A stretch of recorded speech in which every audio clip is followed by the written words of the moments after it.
Ada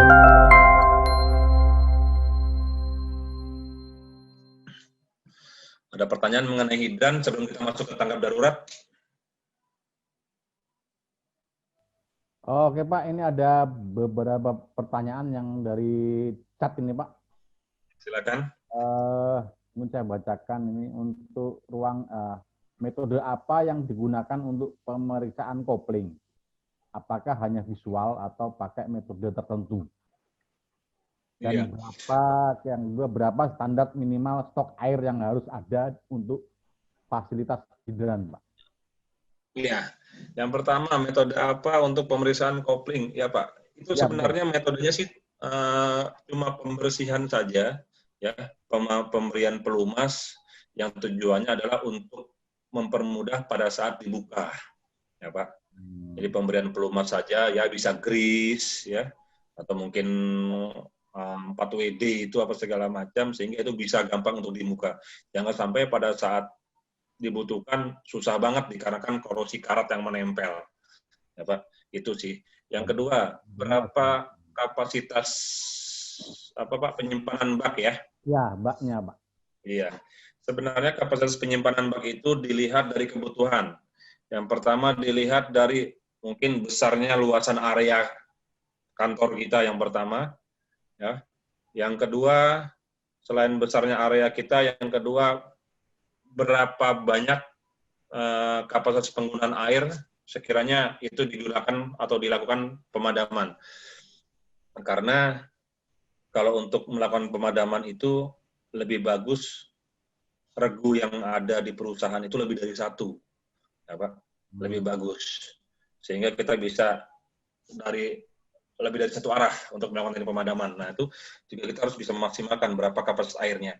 Yang ketiga, kita harus bisa menghitung, seperti yang tadi saya bilang, berapa lama bantuan dari luar datang. Kalau tadi saya bilang bantuan dari luar datang itu 5 menit, ya berarti kita harus bisa menghitung dengan 950 liter per detik, itu harus bertahan 5 menit, berarti berapa ribu liter yang harus tersedia di situ. Ya. Jadi cara menghitungnya seperti itu. Itu jelas ada di Kepmen nomor 186 tahun 99, itu jelas perhitungannya jelas ada di situ, Pak. Silakan nanti Bapak yang bertanya, silakan lihat ke sana. Ya. Oke, Ada lagi pertanyaan? Untuk yang bertanya sudah jelas ya kira-kira Bapak siapa ini. Satu lagi pertanyaan Pak, apakah pengetesan water sprinkle di tes harus sampai pecah? Kalau tidak ada fasilitas khusus pengetesan, bagaimana cara pengetesannya Pak? Iya. Sebenarnya pengetesan sprinkler itu dia ada jalur khusus buat ngetes, Pak. Ya. Jadi jalur khusus buat ngetes. Jadi kalau ini bangunan kita, dia ada jalur pipa sendiri, Pak. Ya, jalur pipa sendiri yang paralel dari instalasi dari kita, tetap paralel ya, tetap paralel itu sendiri, dan itu yang saja yang dibuat ngetes. Biasanya itu adanya mungkin di dekat bak penampungan atau mungkin di luar gedung, ya. Tapi itu satu kesatuan sama sprinkler yang lain. Tapi kalau tidak ada area pengetesan, ya jangan dibakar begitu. Kalau dibakar begitu, mantar karpet kantor basah semua itu, ya. Tapi biasanya dari tim kontraktor yang membuat sprinkler, dia sudah paham. Dia pasti akan membuat satu cadangan lain yang khusus buat pengetesan. Apakah pada saat dibakar pecah, dan harus pecah ya, dan pada saat dia pecah, apakah menyembur air, seperti itu. Nah, kalau dia tidak menyembur air, ya berarti instalasinya itu salah. Atau instalasinya sudah benar, tapi pompanya yang tidak aktif secara otomatis. Karena pompanya itu ada yang diaktifkan secara otomatis, ada yang diaktifkan secara manual. Jadi seperti itu penjelasan mengenai pengetesan sprinkler. Jadi besok-besok tidak ada sprinkler pengetesan, Bapak bakal yang hidung tamu, ruang tamu ya. Ruang tamu kantor dibakar, banjir semua nanti Pak, ya. Gitu. Jadi seperti itu Pak Teguh. Ya. Jadi ada lagi yang lain? Untuk ini ya, untuk pengujian tes sprinklernya Pak ya. Jadi sudah diberikan untuk pengetesan gitu. Betul. Oke, untuk Bapak Ibu yang lain mungkin ada pertanyaan untuk hidran ini. Pak, dari Irma Pekanbaru, Pak. Dari Irma, oh Mbak Irma, oke silakan Mbak Irma. Langsung. Iya. Pak Hendra, apakah ada aturan, Pak, misalnya untuk hidran itu, misalnya untuk sekian lantai, terus tekanan airnya harus sekian, apakah ada peraturan atau ketentuan yang menerangkan itu, Pak? Ya, sebenarnya peraturan itu menerangkan hanya pada saat di ujung semprotan itu, ya, ujung nozzle itu, keluarnya itu 60 sekian bar tadi. Ya, Pak. Ya, Bu, ya. Jadi kalau misalnya dia gedungnya itu lebih dari berapa lantai, ya, ternyata di lantai 15 itu kurang dari 60 sekian bar tadi, ya. Itu berarti dia harus menambah pipa lagi seperti yang saya jelaskan. Saya pernah memberikan pelatihan di gedung tertinggi nomor 2 di Jakarta. Dia pakai 3 pompa, Bu. Paralel. Pompa dari bawah, disambung sama pompa di lantai sekian, disambung lagi sama pompa di lantai sekian, supaya ujung nozzle yang paling atas itu dapat sekian bar sesuai dengan Permen nomor 186 tahun 99. Bu ya. Jadi yang dilihat adalah ujung nozzle-nya itu mengeluarkan tekanannya sesuai sama permen yang mengatur itu. Jadi bukan tekanan airnya dari pipanya ya, tapi yang dihitung adalah ujungnya yang keluar harus sekian bar itu, Bu. Nah, makanya ada pengetesan seperti ini tadi. Nah, ini kan yang dilihat kan ujungnya, yang keluarnya ya. Yang keluarnya berapa bar gitu kan. Ya, berapa tekanan PSI gitu. Nah, jadi yang dilihat adalah ujungnya yang keluar. Ya, sesuai dari kolom tadi data tadi. Jelas, Bu? Gimana Bu Irma? Iya, baik, Pak. Tadi Permen 184 tahun 99 ya, Pak? Kepmen, Bu, bukan permen, Kepmen ya. Kepmen 184 tahun 99. 186 tahun 99. 186 tahun 99. Oke, Pak, note, Pak. Terima kasih, Pak. Oke. Sama-sama, Ibu. Jadi bukan banyak pompanya, Pak ya, untuk ini Bukan banyak pompanya, ya Pak. Jadi yang dihitung adalah berapa air yang tekanan yang keluar dari ujungnya. Ya. Output Tapi dari, kalau misalnya satu pompa sudah cukup, ya nggak apa-apa. Tapi kalau satu pompa belum cukup, ya ditambah biar menguat. Ya. Sama lah kalau di toren kita di rumah, Pak ya. Kalau di toren di rumah kan kalau pompanya harus 2 ya. Kalau cuma 1 aja, nanti yang keluarnya kan pelan nih. Kalau mau yang keluarnya dari keran dia kenceng, 1 pompa di bawah, 1 pompa di atas, langsung gitu ya. Sistemnya sama seperti itu sebenarnya. Ya. Ada lagi? Mungkin ada yang lain, Bapak Ibu, yang ditanyakan mengenai hidran? Sebelum kita masuk ke tanggap darurat. Pak Hazairin? Atau jelas Pak. Pak Jeffrey? Kurniawan? Pak Imran mungkin? Pak Komarus, mana Pak Komarus? Partisipannya 52 ya? Ya Pak. Banyak sekali, luar biasa. Banyak Pak. Oke, kalau tidak ada pertanyaan kita lanjutkan ke tanggap darurat ya Pak Teguh. Silakan Pak, ya dilanjutkan Pak. Ya. Tanggap darurat, kita masuk ke tanggap darurat. Dan tanggap darurat ini juga untuk kebakaran kelas D cuma hanya sebagai informasi tambahan saja, ya. Karena tanggap darurat ini akan masuk di Emergency Response Team dan Emergency Response Plan.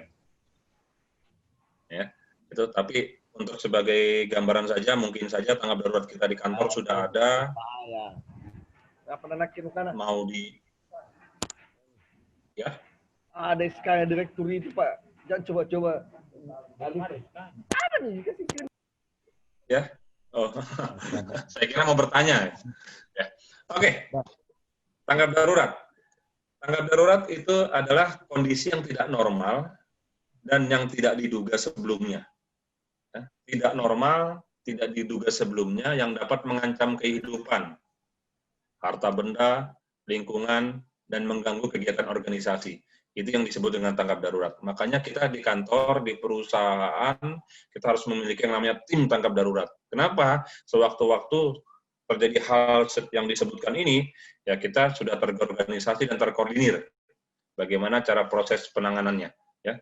Jenis-jenis tanggap darurat itu ada 3. Yang pertama ada kegagalan teknis atau teknologis hazard, ya, kebakaran, ledakan, huru-hara, tumpukan bahan kimia, tumpahan bahan kimia, ya, pemadaman listrik, itu, bendungan bobol, kebocoran nuklir, ya, kecelakaan kerja, kecelakaan lalu lintas, itu adalah kegagalan teknis. Yang kedua, natural hazard atau bencana alam. Nah, banjir, kekeringan, angin topan, ya, hujan lebat, Balikpapan biasanya kalau hujan lebat banget ya, itu, gempa bumi, petir dan segala macam. Serta yang ketiga adalah huru-hara, pemogokan, kerusuhan perang, ya, teroris, atau bahkan kerusuhan kemarin tuh, ya, Jakarta, Bandung, kalau kita lihat, ya, banyak beberapa busway yang rusak gitu, kalau saya lihat. Harus ada skema prosedur dalam tanggap darurat. Yang pertama, untuk tim. Itu yang pertama. Kalau kita ngomong tanggap darurat, kita harus punya tim dulu ini. Kalau kita ngomong tanggap darurat, nggak punya tim, nanti pada saat terjadi keadaan seperti itu, kita bingung harus ngapain. Setelah timnya ada ketua, ada wakil, ada sub-sub yang akan bertanggung jawab di dalam itu, ya, ada bagian fire untuk pemadam kebakaran, ada medik, ada ini dan segala macam. Tentukan tujuan dari dibentuknya tim tersebut, ya. Dibentuknya tim tersebut bertujuan untuk menanggulangi keadaan darurat. Kemudian setelah itu, identifikasi bahayanya yang ada di perusahaan. Apa sih potensial bahaya yang ada di perusahaan kita? Potensial bahaya apa saja yang sekiranya bisa timbul, ya, di situ. Seperti kayak kita gedung 12 itu yang di Priuk, potensial mungkin gempa bumi, apa segala macam, ya. Kemudian risk assessment, tolong di risk assessment, di RA-kan, ya, gitu. Dalam suatu JRA, ya, Job Safety Analysis, kira-kira kalau misalnya terjadi seperti ini, penanganannya harus seperti ini, dan kemudian upaya meminimalis risikonya seperti apa, dan yang paling penting adalah identifikasi kebutuhan sarana dan alat sumber dayanya. Kira-kira di kantor kita itu butuh apa? Butuh aparnya berapa, butuh hidrannya berapa, butuh APD-nya apa saja untuk berapa orang, dan butuh timnya siapa dan berapa. Ya. Kemudian organisasi tanggap daruratnya. Ya.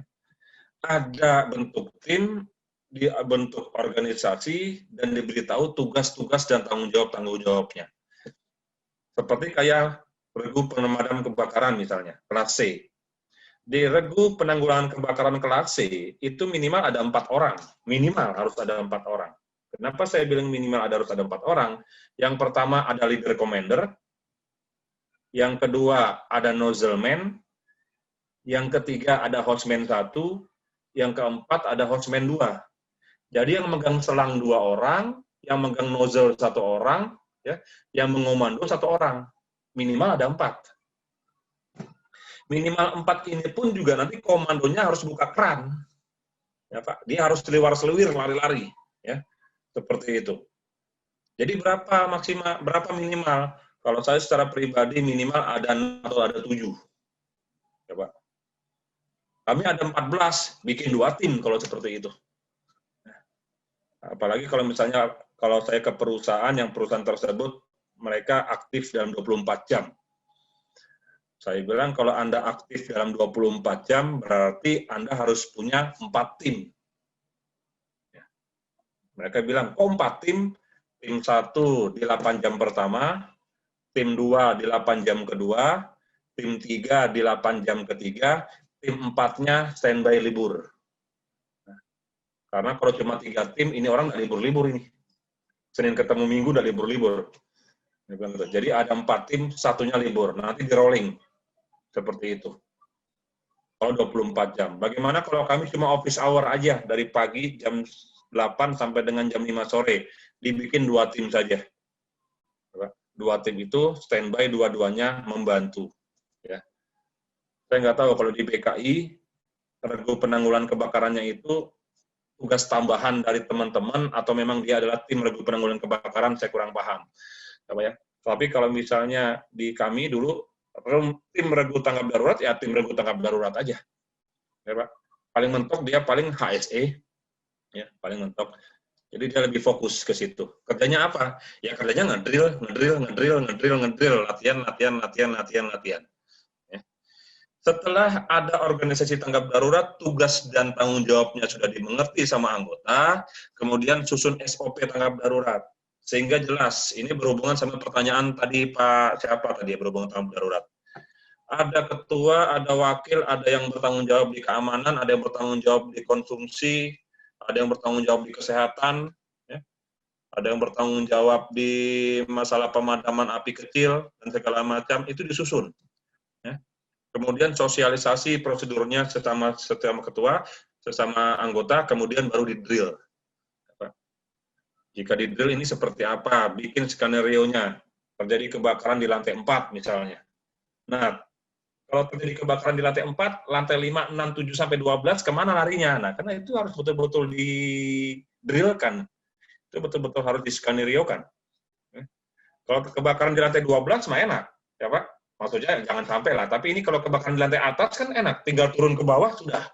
Ya. Tapi kalau terbakarnya di lantai tengah, lantai 6 misalnya. Nah, bagaimana teman-teman lantai 7, 8, 9, 10, 11, 12? Masa dia loncat? Ya. Nah, itu yang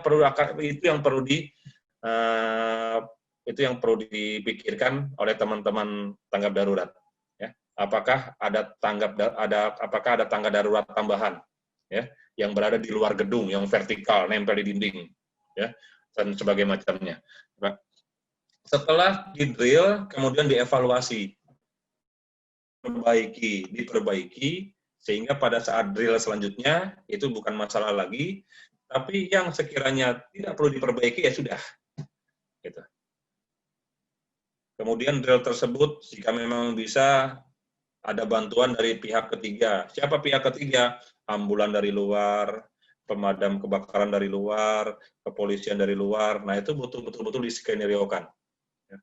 Jadi, kita sudah siap kalau memang itu terjadi. Nggak minta sih, tapi kita harus sudah siap jika itu terjadi. Ya. Identifikasi keadaan darurat. Identification of possible emergencies. Ya. Pengembangan sistem tanggap darurat adalah melakukan identifikasi. Ini perlu. Keadaan darurat yang akan mungkin terjadi dalam kegiatan perusahaan. Kategori dalam keadaan darurat yang pertama adalah natural disaster atau bencana alam, ya. Yang kedua faktor operasional, dan yang ketiga adalah faktor sosial. Ya. Kalau yang nomor 1 bencana alam, ya itu siapa sih yang bisa menolak itu ya Pak? Tapi kita juga harus siap, ya. Kita lihatnya jangan before-nya, tapi after-nya. Setelah bencana alam, after-nya seperti apa? Nah gitu. Makanya biasa kalau PNPB itu saya pernah terlibat di tim tanggap darurat, perusahaan kami biasanya kalau ada tanggap darurat dulu kami diundang.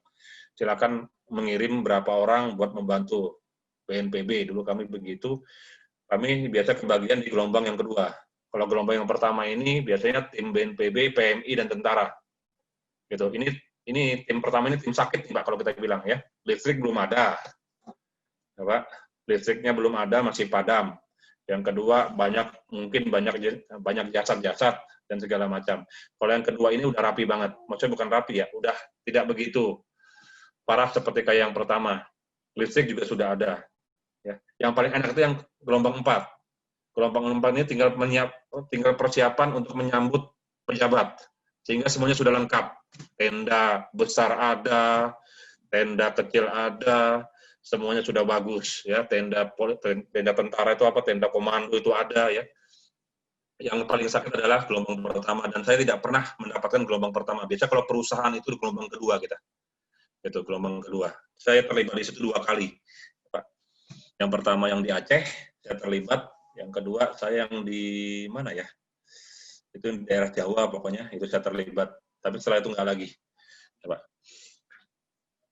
Keadaan darurat dapat merubah menjadi bencana, ya Pak, yang mengakibatkan banyak korban atau kerusakan. Ini yang perlu hati-hati, makanya tim tanggap darurat harus kuat, harus betul-betul orang yang terpilih.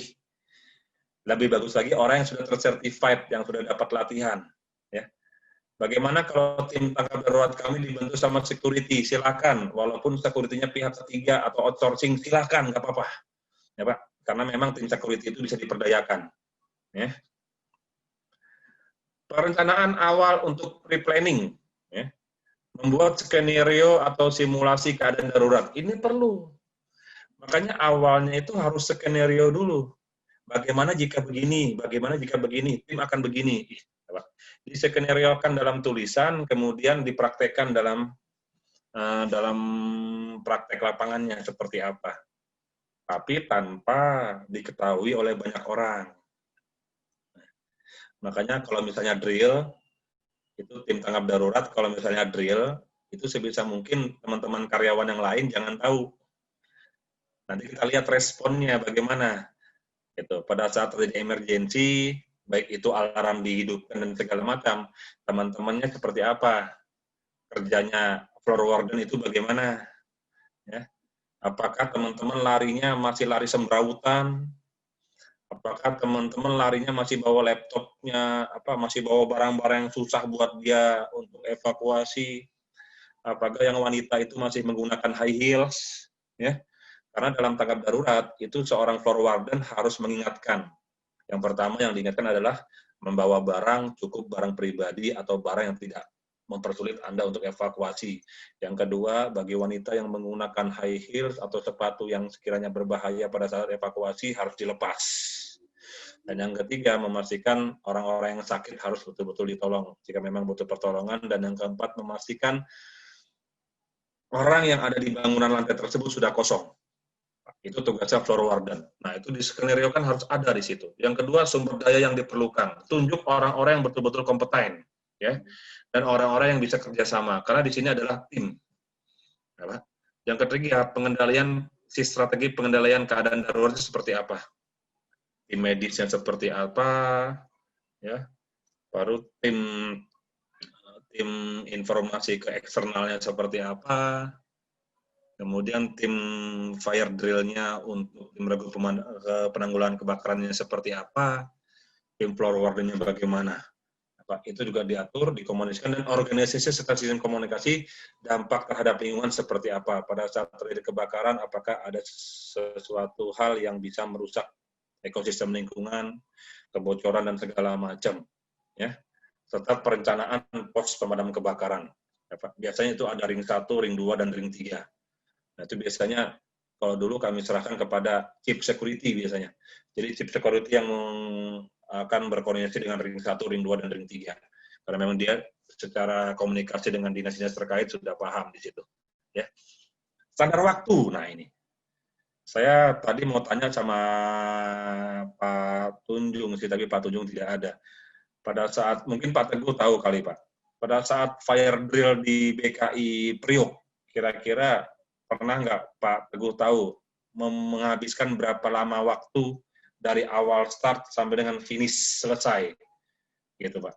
Kira-kira Pak Teguh pernah dapat informasi Pak? Belum pernah Pak. Mungkin ada Belum Pak pernah. Arifin ya Pak. Ada Pak Arifin. Pak Arifin bisa memberikan informasi Pak. Pak Arifin. Pak Arifin. Ya. Pak M. Arifin. Halo. Nggak ada ya? Gitu. Nggak ada, Pak. Jadi di sini harus dilihat berapa waktunya, ya. Respon time-nya berapa, tim regu penolong itu berapa lama hadir, datang, kemudian berapa lama itu diselesaikan oleh tim regu tanggap darurat sampai dengan finish. Kalau toh memang menggunakan bantuan pihak ketiga seperti ambulan dan mobil pemadam kebakaran dari pihak luar, berapa lama dia datang ke tempat kita untuk membantu proses pemadaman maupun pengangkutan korban. Nah, itu juga diatur berapa waktunya. Ya, Pak. Semakin cepat, semakin baik. Semakin cepat, semakin baik, tapi nggak asal-asalan. Nah, itu. Ya. Jenis layanan oleh damkarnya, public fire bridge-nya bagaimana, ya. Luasan wilayah yang dilayaninya bagaimana, ya Pak. Sudah berapa luas, dan kesadaran masyarakat terhadap waktu tanggapnya seperti apa. Maksudnya kesadaran masyarakat ini adalah kesadaran dari karyawan. Kadang karyawan kalau cuma hanya drill, mohon maaf ini Pak, ya bapak-bapak semuanya, kalau cuma hanya drill, dia mah semaunya aja jalannya, gitu. Bahkan disuruh keluar untuk evakuasi, ngapain ini, ngedrill ya? Ya, ntar dulu dah, gua sibuk, tanggung, ntar. Nah itu. Kalau memang diinstruksikan buat keluar, ya harus segera keluar. Tidak ada alasan. Ya, Pak? Gitu. Tetapi kan informasi keluar itu kan tunggu dari alarm selanjutnya. Saya nggak tahu di DKI sistem alarm kebakaran seperti apa. Gitu. Apakah terdengar suara alarm langsung keluar atau tidak? Ya, Pak. Kalau di kami dulu itu sistem alarm kebakarannya itu ada 4 jenis. Alarm pertama itu cukup siap-siap tapi tidak perlu evakuasi. Harapannya tidak nyala alarm yang kedua. Kenapa alarm pertama ini masalah lagi diselesaikan oleh tim tanggap darurat? Kalau tanggap darurat tidak berhasil melakukan tugasnya, maka langsung kemudian nyala alarm yang kedua. Alarm kedua ini semua karyawan harus evakuasi. Ya, Pak. Gitu. Nanti setelah itu alarm kedua bunyi, udah evakuasi dan lakukan hal evakuasi tersebut. Alarm yang ketiga adalah kebocoran gas dulu. Kalau ada kebocoran gas gitu akan ada yang namanya alarm ketiga. Tapi alarm ketiga itu tidak perlu evakuasi dikarenakan di dalam ruangan lebih bagus, lebih aman. Ya. Kalau alarm yang keempat ini yang jangan sampai hidup, karena kalau ini sudah hidup luar biasa berarti ada bencana yang sangat besar yang sudah terjadi di situ. Ya, Pak. Kami punya ada 4 alarm di situ dan itu disosialisasikan semua, baik visitor maupun bagi karyawan yang bekerja di area kami. Dan saya yakin juga BKI pasti seperti itu, ya Pak. Gitu. Dispatch time, ya, jarak lokasi damkar, waktu pengiriman damkar dan waktu perjalanan menuju lokasi kebakaran itu harus dihitung. Ya, Pak. Oke lah kalau yang BKI Priok di sebelahnya Pertamina itu saya lihat itu ya Pak ya. Mungkin kita bisa bantuan dari Pertamina itu ya. Atau di situ juga ada yang lain-lain yang perusahaan besar bisa membantu kita. Tapi mungkin kita bantu yang lain yang perlu diperhatikan di sini. Ya, Pak.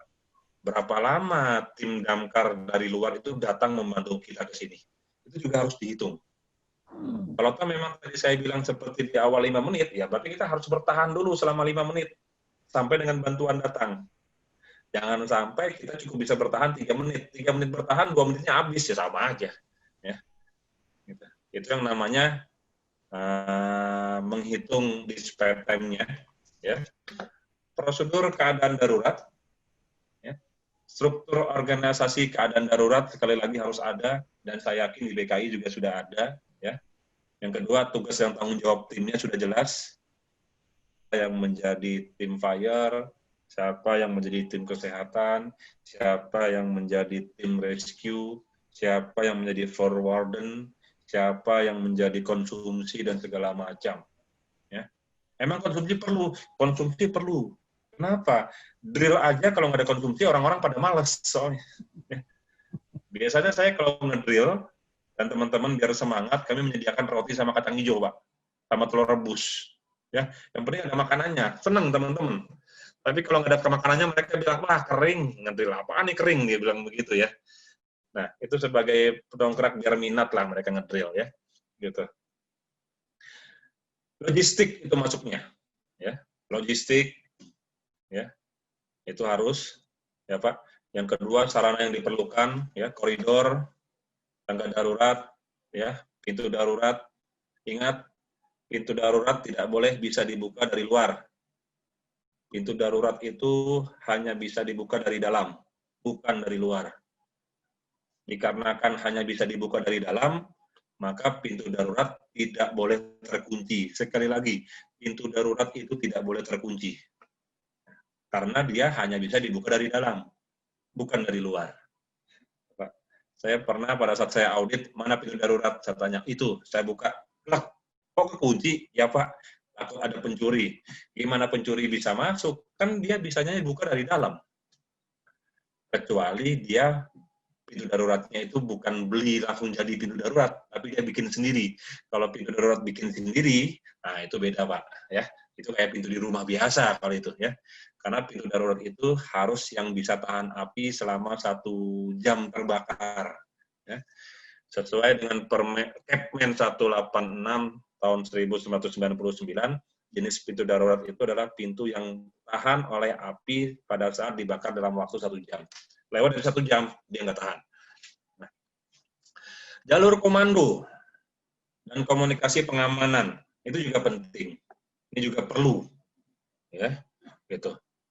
Siapa biasanya di sini adalah leader komandernya, ya, tim ketua regunya, gitu. Tim kedua regu biasanya akan memberikan komando instruksi komunikasi baik kepada internal perusahaan, dalam hal ini manajemen, atau eksternal perusahaan. Eksternal di sini adalah mungkin Polres, Polsek, pemadam kebakaran, ambulan, rumah sakit, dan segala macam. Dia yang mengkoordinir. Tugas dia adalah itu. Jadi jalur komando. 1 orang. Ya maksimal 2 orang lah. Nggak boleh banyak di sini. Ya, Pak. Nggak boleh banyak. Dia akan ada miss di sini. Yang ketiga adalah pengelolaan masyarakat sekitar. Berarti di sini adalah barikade atau barikade. Kenapa harus ada seperti itu? Orang Indonesia biasanya kalau ada hal-hal yang begitu-begitu kepo, Pak. Ya. Yang ada bukan nolong, tapi nyusahin, bikin repot. Ngeduplek begitu, ngumpul. Ya. Gitu. Ngumpul. Ngebantu enggak, ya. Ngebantu enggak. Tapi ngumpul nyusahin untuk kita jalur-jalur evakuasi dan segala macam. Jadi adanya barikade seperti apa biasanya. Kalau barikade ini dibantu sama teman-teman security, ya, bisa menggunakan safety line, bisa menggunakan safety cone dan segala macam, silakan. Ya. Ini contoh emergency response team struktur, ya, contoh saja, ya Pak, gitu. Yang harusnya DKI sudah punya ini dan jelas tugas-tugasnya. Di situ ada ketua, ya, ada wakil. Biasanya kalau wakil ini adalah orang safety-nya biasanya. Yang minimal dia punya ahli K3 umum minimal, ya. Kemudian di bawahnya itu sudah ada koordinator regu. Seperti kayak koordinator regu pemadam kebakaran siapa, ketuanya, anggotanya siapa. Kemudian ada koordinator regu P3K, ya. Untuk ketua regunya itu adalah orang-orang yang sudah tersertified. Misalnya kayak koordinator regu P3K, maksimal dia dokter medik dari perusahaan, minimal dia adalah orang yang punya sertifikasi P3K resmi. Ya. Kalau mau ngambil sertifikasinya gampang, tinggal ke BKI Priok lantai 9. Karena saya pernah ngajar di sana itu, kebagian ngajar di lantai 9, BKI Academy. Gitu. Untuk koordinasi regu evakuasi, itu ketuanya minimal sudah pernah dapat pelatihan mengenai ERP dan ERT. Sehingga dia tahu bagaimana cara evakuasi dan biasanya bagaimana dia bisa menurunkan ilmu dia kepada teman-teman anggotanya. Maunya seperti apa, dibuat seperti apa, seperti itu. Untuk koordinasi regu keamanan itu biasanya kita chips dari security biasanya. Ya, atau danrunya security biasanya. Nanti akan ada beberapa anggota-anggota dari segi hal untuk keamanan, untuk mengamankan. Dan logistik sesuai dari kebutuhan kantor, siapa yang ditunjuk sebagai logistik, ya, baik itu logistik mengenai makanan, logistik medik, dan segala macam, itu harus dipersiapkan. Kemudian ada koordinator regu komunikasi internal, ya. Jadi ada sendiri koordinatornya siapa dan wakilnya siapa, ya, cukup 2 orang saja. Kemudian ada koordinator regu komunikasi eksternal, ada internal, ada eksternal, ya, gitu. Dan koordinator regu untuk transportasi. Mungkin saja ada teman kita yang dia menjadi korban, mungkin pada saat turun tangga, kepleset kakinya, kemudian terkilir, butuh yang namanya pertolongan lanjutan, bukan pertolongan pertama ya, pertolongan lanjutan, ya kita harus cepat-cepat bawa dia ke rumah sakit. Nah, ini salah satu struktur yang harus dipunya oleh tim emergency response team, ERT. Dari tim ini, halo Pak Indra. ya, Pak. Pak, saya mau nanya, untuk contoh ini apa mutlak harus begini, apa standar minimalnya atau gimana? Tidak harus mutlak, Pak. Yang penting bisa dikembangkan saja, ya Pak ya. Intinya yang harus ditekankan di sini adalah ketua regu itu adalah orang-orang yang harus memiliki certified, ya, yang sudah pernah dapat pelatihan tersebut, begitu, ya Pak. Kalau memang mau lebih dari ini ya lebih bagus, gitu. Ini yang standar aja, ini yang standar sedikit aja Pak. Itu bagus.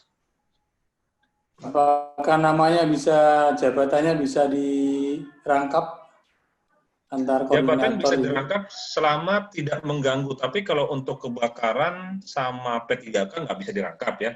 Tapi kalau untuk koordinasi eksternal itu bisa dirangkap dengan kebakaran, silakan nggak apa-apa. Kalau koordinasi itu bisa dirangkap sama leader, commander, ketua dari pemadam kebakaran bisa kalau untuk koordinasi, silakan. Gitu. Tapi kalau yang lain-lainnya, kalau pemadam kebakaran dirangkap sama keamanan, ya saya rasa sulit, ya Pak. Karena tugasnya udah beda. Satu kontrol mengapi, satunya kontrolin keamanan masyarakat sekitar dan segala macam. Gitu. Yang penting pada Terima saat kasih. itu didelegasikan oleh satu orang dengan 2 tugas, tolong dia diinformasikan. Ya Pak, seperti itu Pak Agus. Oke. Ya.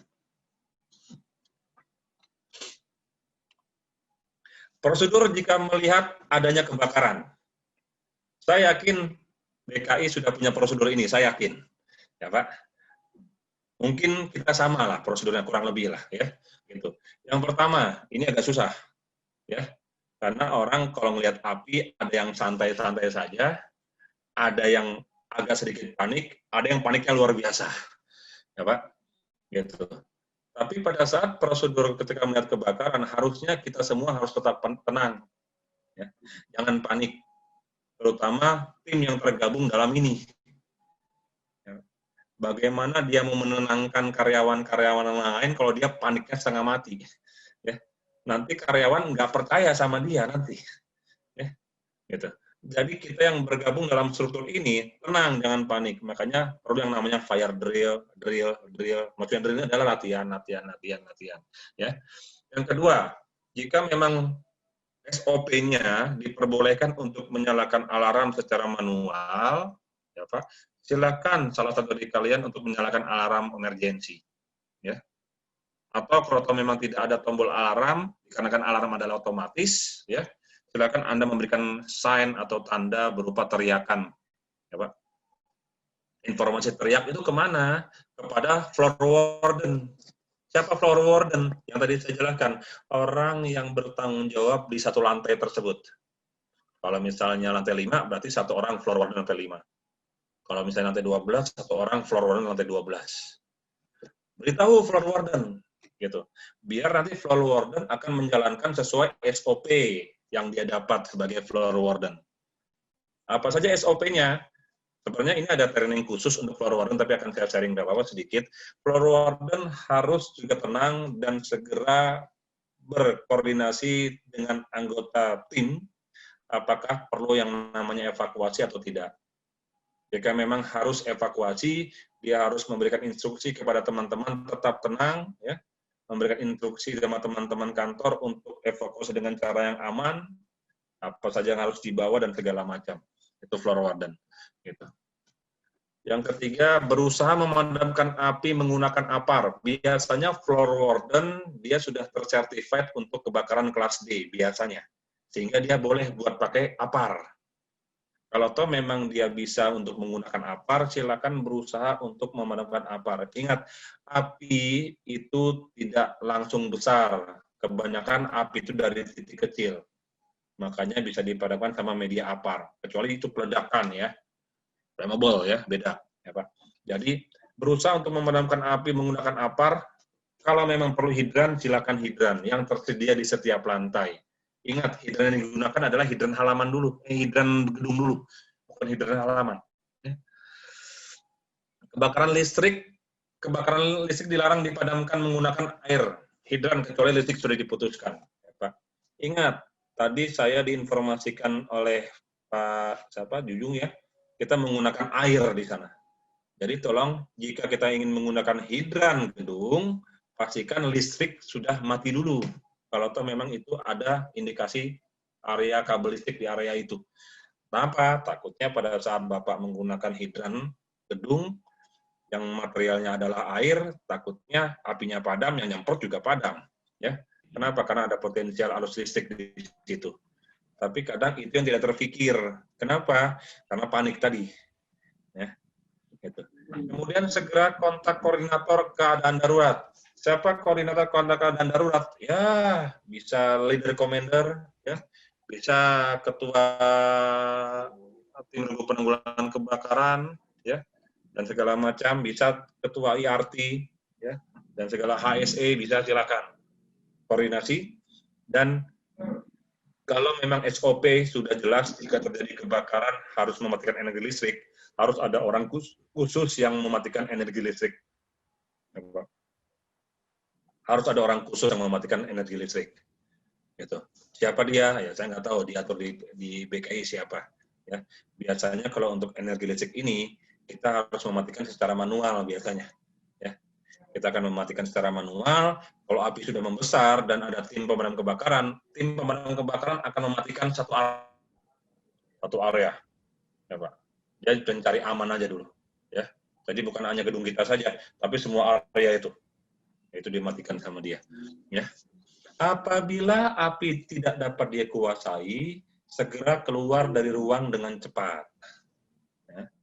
Dengan cepat, tetapi harus tetap mengikuti instruksi dari floor warden, ya, atau father floor. Ya. Tetap harus mengikuti instruksi dari mereka. Ya, Pak. Prosedur tindakan darurat kebakaran. Jika mendengar suara alarm kebakaran, tetaplah tenang. Ini sistem yang saya pakai di perusahaan kami dan secara umum ini yang dipakai di perusahaan-perusahaan yang lain, ya. Untuk khusus untuk gedung-gedung bertingkat, ya, Pak. Gitu. Jika mendengar suara alarm pertama, ya, hentikan semua kegiatan. Ya, jadi hentikan semua kegiatan. Kemudian segera amankan dokumen-dokumen penting dan barang-barang berharga, terutama barang-barang pribadi. Karena barang-barang pribadi tidak dijamin asuransi oleh perusahaan. Ya. Gitu. Kunci lemari besi atau brankas jika memang di area bapak-bapak ada penyimpanan lemari seperti itu, dan matikan semua peralatan listrik dan cabut hubungan listriknya. Bapak-bapak pasti punya sempat waktu. Kenapa? Karena baru alarm pertama di situ. Ya. Tutup semua pintu kantor dan jangan dikunci untuk mencegah meluasnya api dan asap. Jadi tutup saja tapi nggak usah dikunci. Ya. Gitu. Kemudian siaga menunggu alarm kedua. Kenapa? Karena alarm kedua bapak-bapak harus evakuasi. Ya. Alarm pertama tidak perlu evakuasi. Kenapa? Karena alarm pertama itu memberikan kesempatan kepada tim tanggap darurat untuk bekerja di sana, mengontrol keadaan daruratnya. Ya. Jika terkontrol, ya nggak perlu evakuasi, kan begitu ceritanya, Pak. Tapi jika tidak terkontrol, maka alarm kedua dibunyikan. Jika alarm kedua tidak berbunyi, berarti kebakaran telah diatasi dan tidak perlu evakuasi. Ya. Jadi kalau misalnya alarm pertama udah bunyi, diam, udah siap-siap. Setelah siap-siap, santai. Tidak ada alarm kedua, ya udah nggak ada. Biasanya ada pemberitahuan paging. Kebakaran sudah bisa ditanggulangi, silakan bekerja seperti biasa. Tim tanggap darurat sekarang lagi proses untuk melihat kondisi keadaan yang gedung yang sudah terbakar. Silakan bekerja seperti biasa, gitu. Tapi kalau memang harus dievakuasi, biasanya bunyi alarm yang kedua. Ya. Alarm kedua berbunyi berarti evakuasi. Alarm kedua berbunyi berarti semua karyawan harus keluar dengan instruksi dari floor warden. Ya. Itu. Segera siaga dan berdiri di depan pintu kantor ruangan masing-masing dan bersiap menerima instruksi dari petugas floor warden. Ingat, berarti bapak-bapak kalau bukan floor warden, Anda harus ingat ikuti perintah dari floor warden. Kita ikuti, kita harus lewat tangga darurat yang sebelah mana, seperti yang tadi saya bilang di awal, alangkah baiknya kalau yang lantai genap lewat tangga darurat yang kanan, kalau yang lantai ganjil lewat tangga darurat yang kiri. Kenapa? Biar tidak ada bottleneck di situ. Nanti kalau lewat kiri semua, ada penumpukan nanti soalnya. Semua lantai dari lantai 2, 3, 4, 5, 6, 7, 8, 9, lewat lantai sebelah kanan semua. Nanti akan ada penumpukan orang di situ. Ya. Jadi dibagi langsung orangnya secara otomatis. Tapi siapa yang bisa mengarahkan? Yang mengarahkan adalah floor warden. Kita ada di lantai genap, kita larinya ke kanan ya, ke sana ya, silakan ke sana. Ya seperti itu, Pak. Ya. Nah, itu yang namanya masuk dalam manajemen emergency untuk evakuasi. Ya. Setelah menerima instruksi dari floor warden, tinggalkan tempat dengan teratur, mengikuti petunjuk petugas evakuasi. Sekiranya nanti petugas evakuasi mengatakan, Bu, tolong sepatu tingginya dicopot ya, tidak usah pakai sepatu, berbahaya untuk turun tangga evakuasi. Ya copot. Kenapa? Karena memang pada saat evakuasi tidak boleh menggunakan sepatu hak tinggi, dikarenakan takut terpleset dan segala macam. Sekiranya ada yang butuh bopongan, silakan dibopong, atau yang ada alergi asap, silakan ngomong sama floor warden. Floor warden akan menginstruksikan kepada tim tanggap darurat yang lain untuk membantu proses Anda dalam hal evakuasi keluar. Ya. Di bawah pimpinan petugas evakuasi, pekerja di lantai ganjil turun melalui tangga darurat sebelah kiri dan sebaliknya yang genap lewat tangga sebelah kanan untuk menuju sama-sama ke master point. Ya. Dilarang berhenti atau kembali untuk mengambil barang yang tertinggal di dalam gedung. Ya. Dilarang berhenti atau kembali untuk mengambil barang yang tertinggal di dalam gedung. Dan pada saat alarm pertama, itu harusnya sudah persiapan dari awal.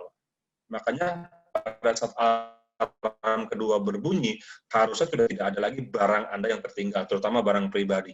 Kalau barang perusahaan, nggak apa-apa ditinggal. Perusahaan akan ada dapat asuransi soalnya. Ya, gitu. Yang perlu dibawa secara emergensi adalah barang-barang pribadi yang tidak disupport asuransi oleh perusahaan. Ya, di situ. Dan pada saat di master point, ya, itu Anda harus berkumpul dulu di master point dan akan didata. Siapa yang mendata? Yang mendata adalah floor warden setiap lantai, karena floor warden tahu berapa jumlah karyawan di lantai tersebut. Berapa jumlah karyawan di lantai tersebut dan berapa jumlah yang tidak hadir dikarenakan sakit, itu sudah tahu. Makanya kalau sistem kayak perusahaan bapak-bapak sudah bagus. Kontrolnya pakai tapping ya. Pakai kartu begitu udah bagus. Jadi tinggal dilihat datanya. Si A lagi keluar, si B lagi keluar, si C ada. Nah, itu akan membantu proses perhitungan jumlah karyawan di tempat berkumpul atau master point. Sarana-sarana evakuasi yang perlu dilengkapi di gedung-gedung kita, ya. Yang pertama, sarana pendukung evakuasi adalah material bangunannya seperti apa, kemudian main of escape-nya ya. Exit door gimana, tangga darurat bagaimana, koridor ya, emergency lamp.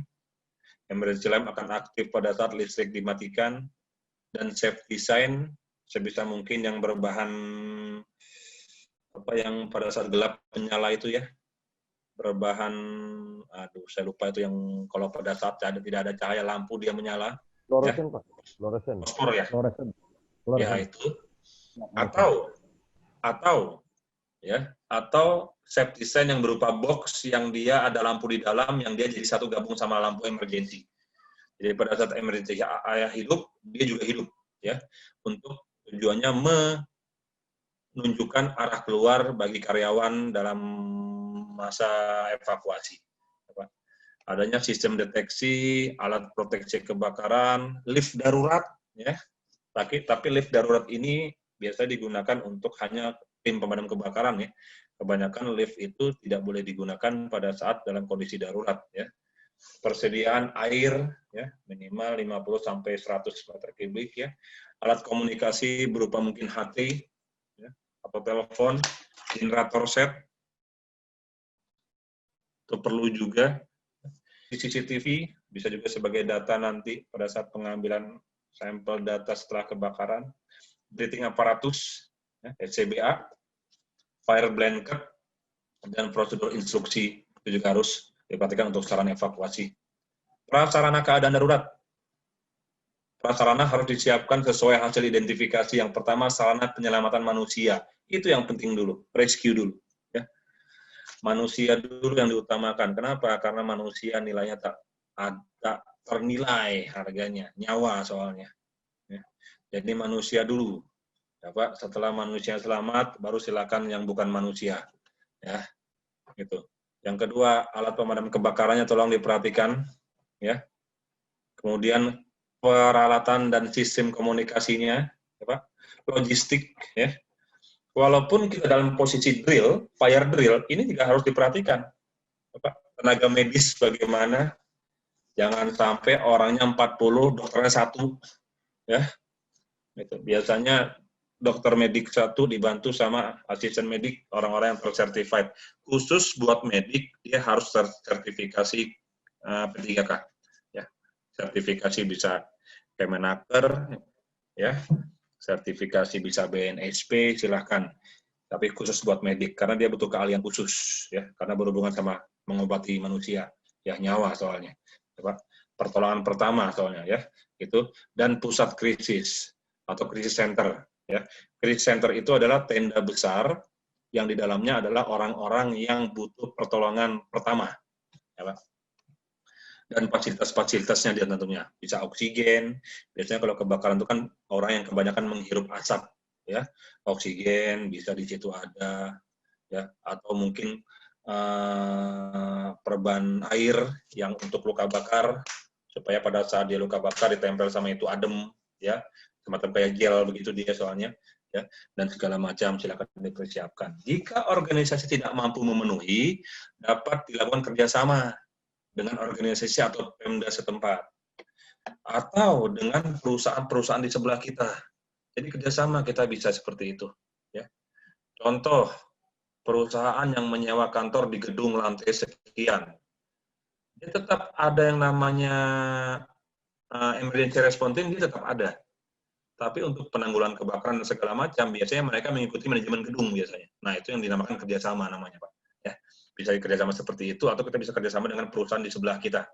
Silahkan, ngedrillnya barengan. Wah, asik kalau ya, kalau Pertamina sama BKI sebelahan, kalau yang di Jakarta, Priuk itu kerjasama drill fire sama-sama. Cakep itu, Pak. Kenapa? Luasannya luas banget soalnya. Ya, gitu.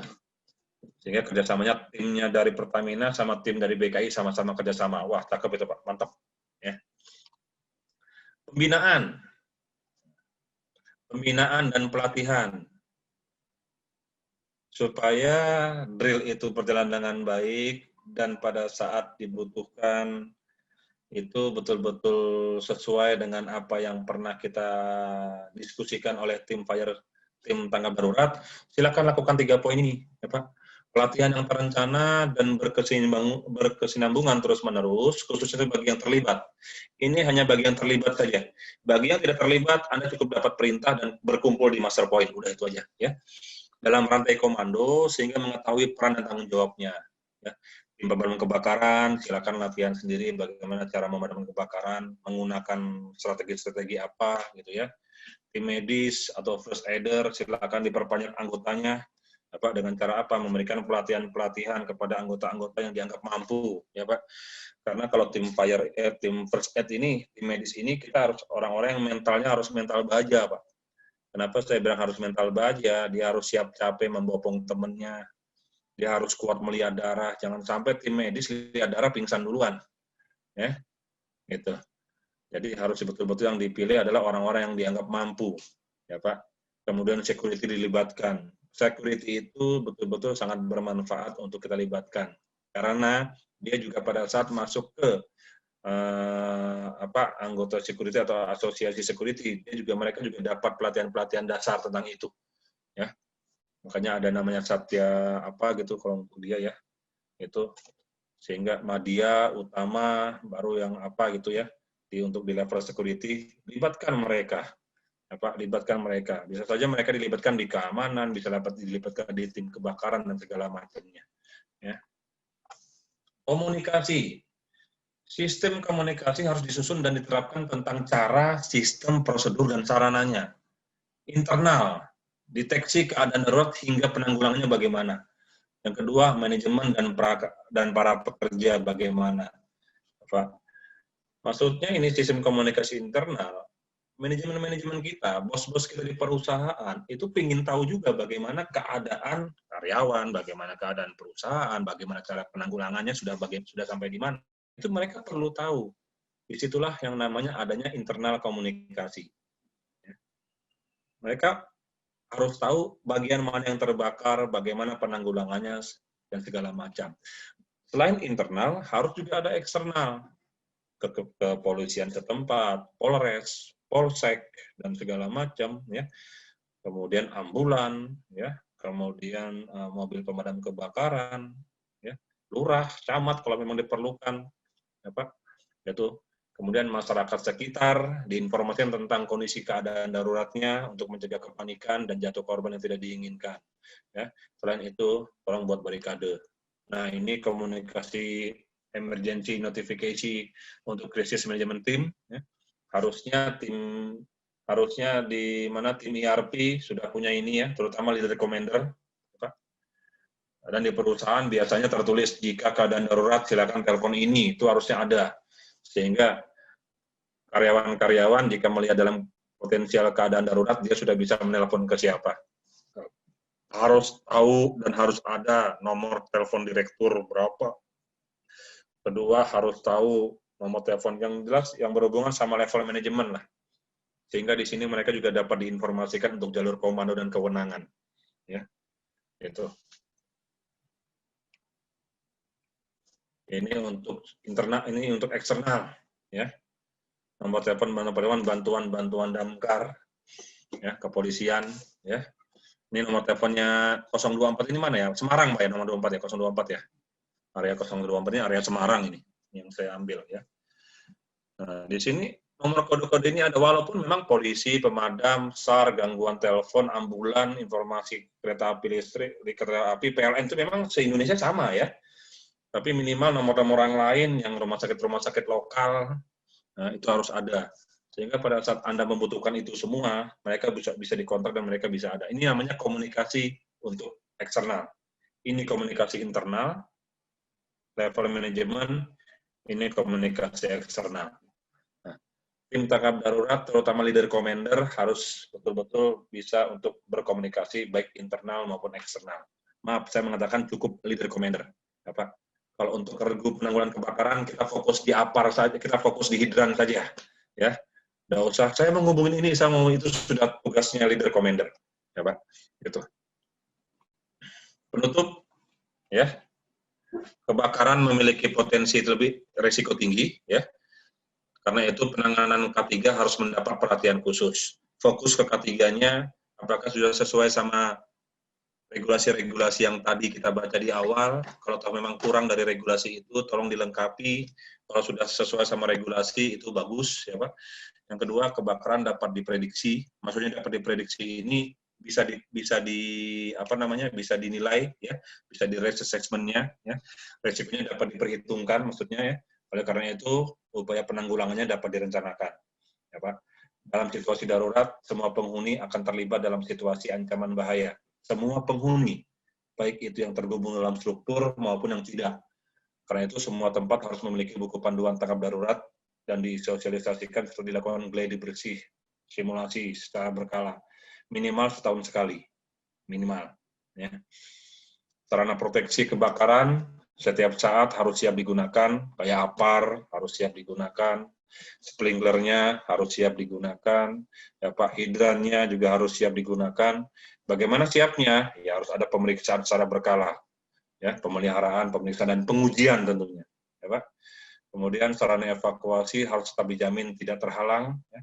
Sarana evakuasi apapun jalan itu tidak terhalang, karena saya pernah lihat di salah satu perusahaan area berkumpul ditutup sama parkiran mobil. Saya tanya, itu mobil siapa? Wah, itu mobil susah kalau digeser. Mobil bos katanya. Wah, kalau itu merepot kalau itu Pak ya. Jadi untuk area-area seperti itu tidak boleh terhalang, tidak boleh tertutupi, dan tidak boleh ada sesuatu pun yang untuk menutupinya, ya Pak. Kemudian manajemen harus memiliki komitmen. Nah ini juga, kalau manajemen memiliki komitmen, itu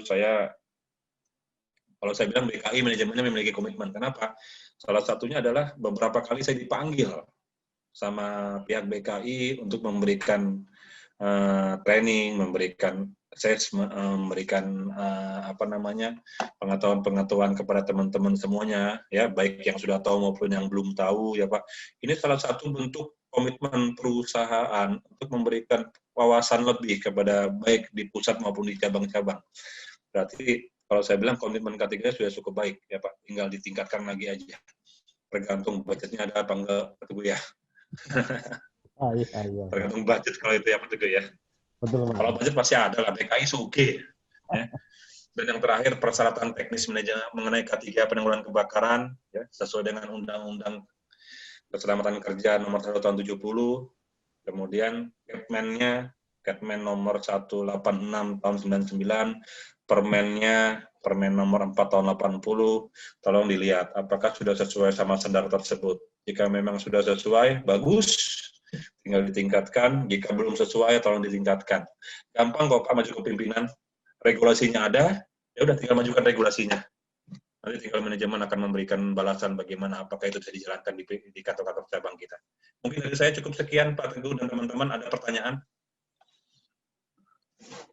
Setelah ini nanti Bapak-Bapak akan ada post-test. Post-test itu kemarin saya dimintai tugas soal post-test. Tolong Pak Hendra diberikan proses buat teman-teman. Saya sudah memberikan soal post-test. Kalau Bapak-Bapak semua memperhatikan ini dari awal sampai akhir, insya Allah prosesnya bisa semua. Ya Pak. Gitu. Oke, mungkin dari saya cukup sekian Pak Teguh. Ada teman-teman yang mau ditanyakan? Oke Pak, ini ada teman yang tanya di chat ini Pak. Ya, di chat ini Pak. Saya baca. Ya, silakan. Oke Pak, ini tadi apa ini? Apakah sprinkler perlu diuji tiap tahun Pak? Apakah sprinkler perlu diuji tiap tahun Pak? Ya, sebenarnya sesuai dengan Kepmen 189 tahun 99 memang dia ujiannya adalah diuji setiap tahun. Apa ya? Setiap tahun Pak. Diuji setiap tahun dan harus ada surat pemeriksaan ujinya. Berarti itu harus pihak ketiga, Pak. Ya, harus pihak ketiga. Yang jadi pertanyaannya adalah apakah ada apakah ada sprinkler untuk pengujinya, sprinkler penguji, sprinkler yang siap diuji di area sprinkler untuk diuji. Kalau nggak ada, pengujinya ya uji lewat mana juga, Pak. Nah, itu yang bahaya. Ya. Iya. Jadi yang perlu diperhatikan adalah ada tempat khusus sprinkler yang untuk proses pengujian, yang bisa dilakukan untuk pengujian. Gitu. Pak. Tapi secara Kepmen itu harus dilakukan setiap tahun, Pak Teguh. Oke. Lagi yang lain? Oke. Ada lagi ini, apakah sprinkler otomatis mati ketika sumber api atau sumber panas sudah padam, normal? Atau harus dimatikan secara manual? Iya, pertanyaan bagus nih Pak. Ya, sprinkler itu dia akan otomatis akan otomatis aktif atau pecah jika dia membaca suhu panas tertentu. Kenapa saya bilang membaca suhu panas tertentu? Karena sprinkler itu dia warnanya macam-macam. Kalau yang umum itu merah, ini ada nggak ya? Nah, ini merah nih, Pak. Di tempat saya ini merah nih, ya. Nah, itu merah tuh, Pak. Ya. Kalau yang merah itu umum dipakai. Karena dia pada saat derajat 60 sekian derajat di bawah 65, dia akan pecah dan panas. Dia akan pecah karena panas. Nah, aktifnya otomatis, tapi pada saat pemberhentiannya itu harus dimatikan. Ya, Pak. Nggak ada sprinkler dia mati sendiri, kecuali kapasitas air kita habis. Ya, kalau kapasitas air kita habis, dia bisa mati sendiri karena sudah tidak ada airnya. Tapi kalau kapasitas air masih ada, itu dimatikan dari pompanya. Tapi kalau aktifnya otomatis, sesuai dari derajat panas. Oke, ada lagi Pak Teguh? Ini ada lagi nih. Apakah dalam tanggap darurat bisa menempati dua posisi karena personelnya kurang, tuh Pak? Ya, tadi sesuai sama pertanyaan Pak Agus ya. Gitu. Oh iya sudah. Sebenarnya dalam struktur itu boleh dua posisi selama posisi tersebut bisa dilakukan secara bersamaan. Contoh, ya Pak, komunikasi eksternal internal diberikan tugas tambahan kepada leader commander, nggak apa-apa. Karena leader commander itu hanya memberikan instruksi kepada regu penanggulangan kebakaran untuk bagaimana teknik pemadamannya. Nah, tugas dia sekaligus untuk memberikan informasi kepada internal maupun eksternal, nggak apa-apa, jika mampu. Tetapi kalau tim leader commander digabung sama tim medis, nah itu nggak bisa Pak. Ya. Jadi ada yang bisa digabung, ada yang tidak. Ya. Jadi dikondisikan sedemikian rupa. Ya. Silakan yang lain. Pertanyaan lain mungkin? Pertanyaan, berapa kali frekuensi fire drill per bulan atau per tahun, Pak? Berapa kali? Fire drill. Fire drill itu paling sedikit setahun sekali, paling sedikit, gitu. Berarti nggak boleh ngadain Pak. Jadi harus mengadakan, ya Pak ya. Tapi lebih baik ya lebih dari satu, gitu. Ya terserah kemampuan dari manajemen mau berapa kali. Tapi secara secara peraturan ya Pak, itu peraturan itu ada di mana, di Permen 186 tahun 99 ada di situ minimal 1 kali 1 tahun ya. Gitu. Tapi lebih dari 1 kali lebih bagus. Nah, jelas minimal ya setahun sekali Pak ya. Minimal setahun sekali. Karena audit juga mengatakan pernah nggak fire drill? Pernah, walaupun setahun sekali aman, boleh. Ya, Pak.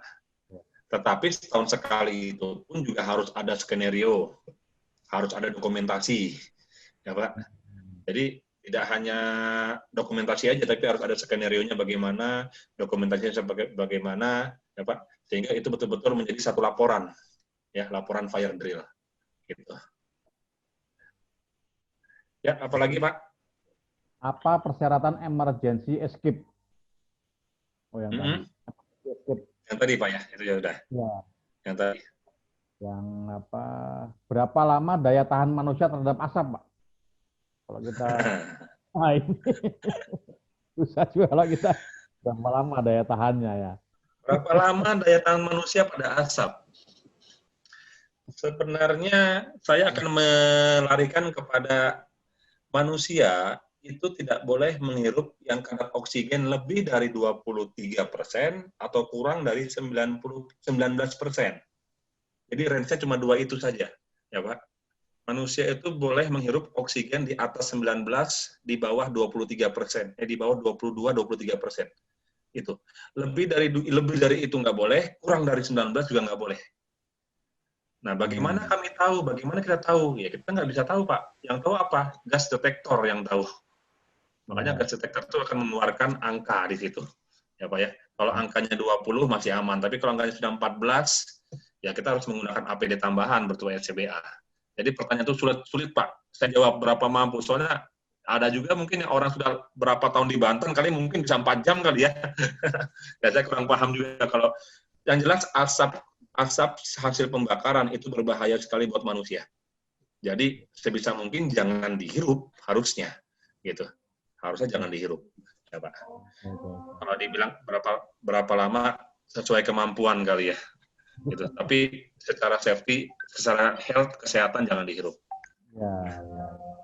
Atau nanti BKI menguji Pak Teguh menguji setiap cabang kuat-kuatan gitu ya. Yang kuat nanti dapat hadiah gitu. Gitu ya. Janganlah Pak. Janganlah, karena memang itu adalah yang tidak boleh masuk dalam tubuh manusia ya. Jadi sebisa mungkin jangan. Ya Pak, betul.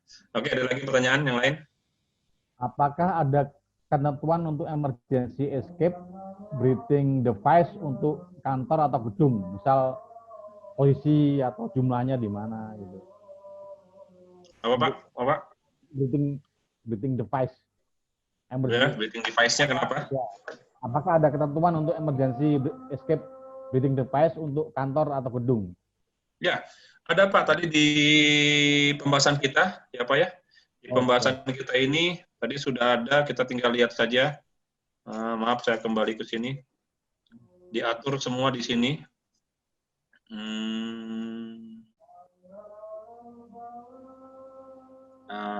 Mana tadi ya? Yang untuk gedung, ya. Nih, ya Pak. Silakan bisa dilihat di legal aspek ini, ya. Undang-Undang Nomor 28 Tahun 2002 mengenai bangunan dan gedung, ya. Kemudian Peraturan Menteri PU Nomor 26 Tahun 2008, syarat mengenai teknis proteksi kebakaran bangunan gedung dan lingkungan. Kemudian Kemenaker Nomor 186 Tahun 99 tentang penanggulangan kebakaran di tempat kerja. Semua ada di sini. Pak. Ini regulasi yang bisa dipegang sama teman-teman. Ya. Itu. Legal aspeknya adalah ini. Oke, ada lagi? Satu lagi nih Pak, pengujian sprinkle tiap tahun. Berarti kita harus mengganti part yang rusak. Betul, kita cuma hanya standby aja satu sprinkler aja Pak. Dia kan sistem drat aja tuh. Ya. Dia kan cuma sistem drat aja. Jadi itu aja diganti sistem dratnya. Tapi pada saat diganti juga tolong supaya airnya dimatikan dulu. Nanti pada banjir terus. Ya, itu saja. Ya. Yang untuk Mungkin ada lagi, Pak?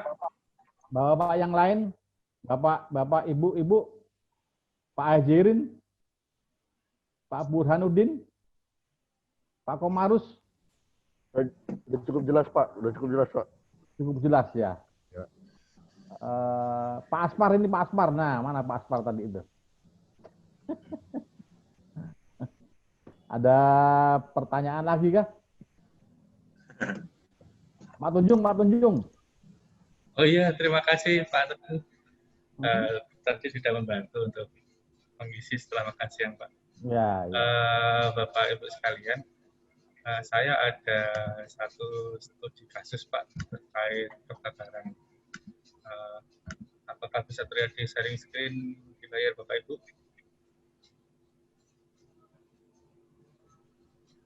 Apakah sudah kelihatan, Pak, sharing screen saya? Kelihatan, Pak, kelihatan. Ini kejadian tahun lalu, Pak, 7 Agustus ini ada di Cabang Tanjung Priok, ada kebakaran. Saya fokus di sini, Pak. Hasil wawancara dengan saksi mata, Pak, kejadiannya adalah ketika jam 8.30 ada mati untuk sistem kelistrikan di ruang administrasi. Kemudian 845 itu ada tim ME, itu adalah tim maintenance kita, Pak. Ya. Maintenance engineering kita untuk menginvestigasi kerusakan. Jadi dua tim, yang satu mencoba menyalakan breaker dan yang tim dua memantau secara visual.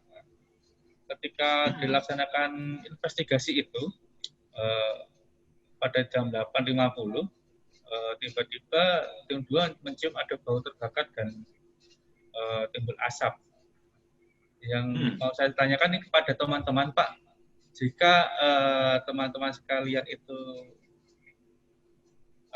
mengalami kejadian seperti ini, apakah yang akan dilakukan Bapak Ibu sekalian menurut setelah Bapak Ibu mengikuti training hari ini? Masukan dari Bapak Ibu sekalian. Silakan Bapak Ibu. Saya dari tadi ingin dengar suaranya Pak Komarus. Tadi belum ada suaranya Pak Komarus.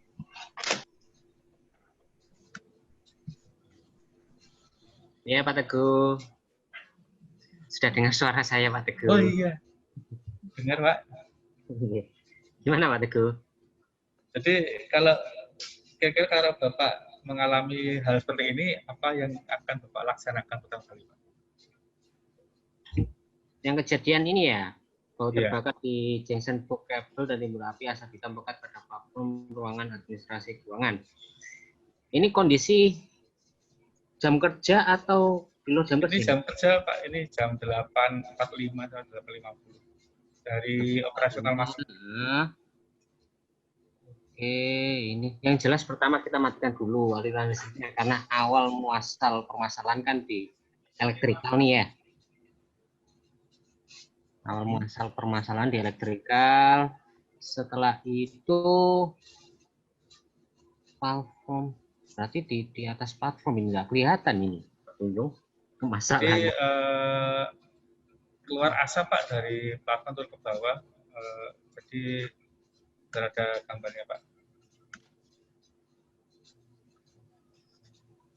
Ini Pak, dari sini keluar asap Pak. Ini kan lampu Pak. Yang kebakar ini.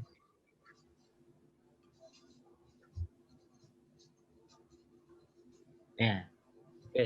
Tadi yang jelaskan itu tadi ya. Pertama kita matikan dulu dari sumber listriknya dulu.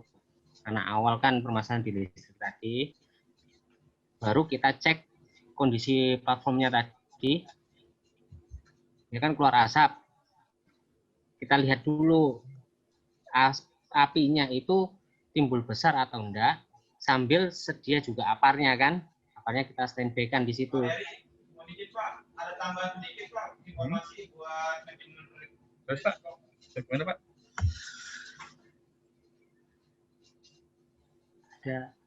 Ya, seperti itu Pak Tunjung. Oke. Terima kasih Pak Komar atas bantuannya dalam masalah ini. Mungkin ada Bapak Ibu yang lain bisa menambahkan. Bapak Ibu, silakan. Ada tambahan sedikit Pak.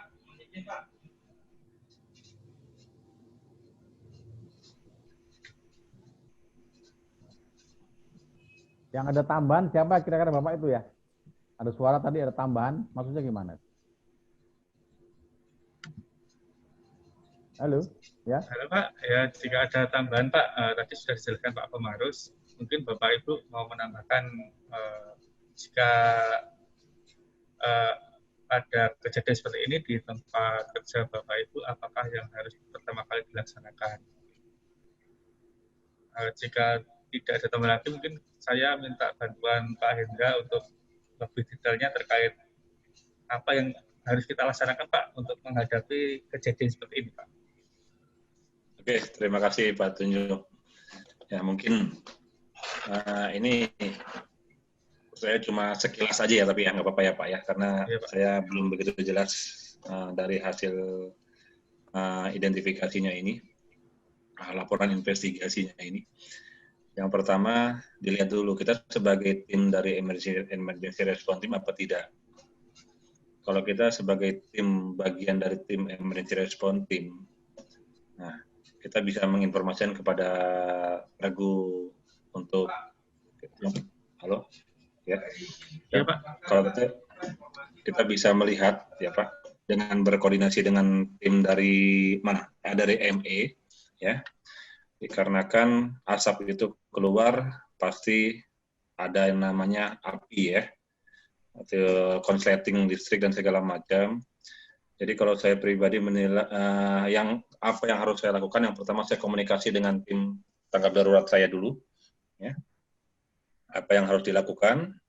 Kemudian kalau memang itu diharuskan untuk mengevakuasi area tersebut, saya akan mengevakuasi area tersebut. Kalau memang break listrik gedung itu dibagi, saya meminta untuk mematikan break untuk area gedung itu saja, untuk dilakukan pemeriksaan oleh tim ME, ya Pak. Dan juga tambahan dari Pak Komarus tadi, saya sepakat tim fire di sini persiapan untuk membawa fire extinguisher atau APAR, ya Pak ya. Mungkin dari saya sih seperti itu. Nah nanti setelah selesai penanggulangannya baru dilakukan yang namanya evaluasi. Kenapa terjadi seperti itu? Kalau saya lihat tadi gambar di bawah, tadi kayaknya ada penumpukan kabelisasi ya, sehingga mungkin terjadi short pendek tadi kalau saya lihat. Ya mungkin kalau gambarnya bisa ke bawah lagi Pak Junjung ya. Kalau saya lihat gambarnya itu, kalau saya lihat adanya penumpukan sambungan kabel yang luar biasa. Nah itu ya.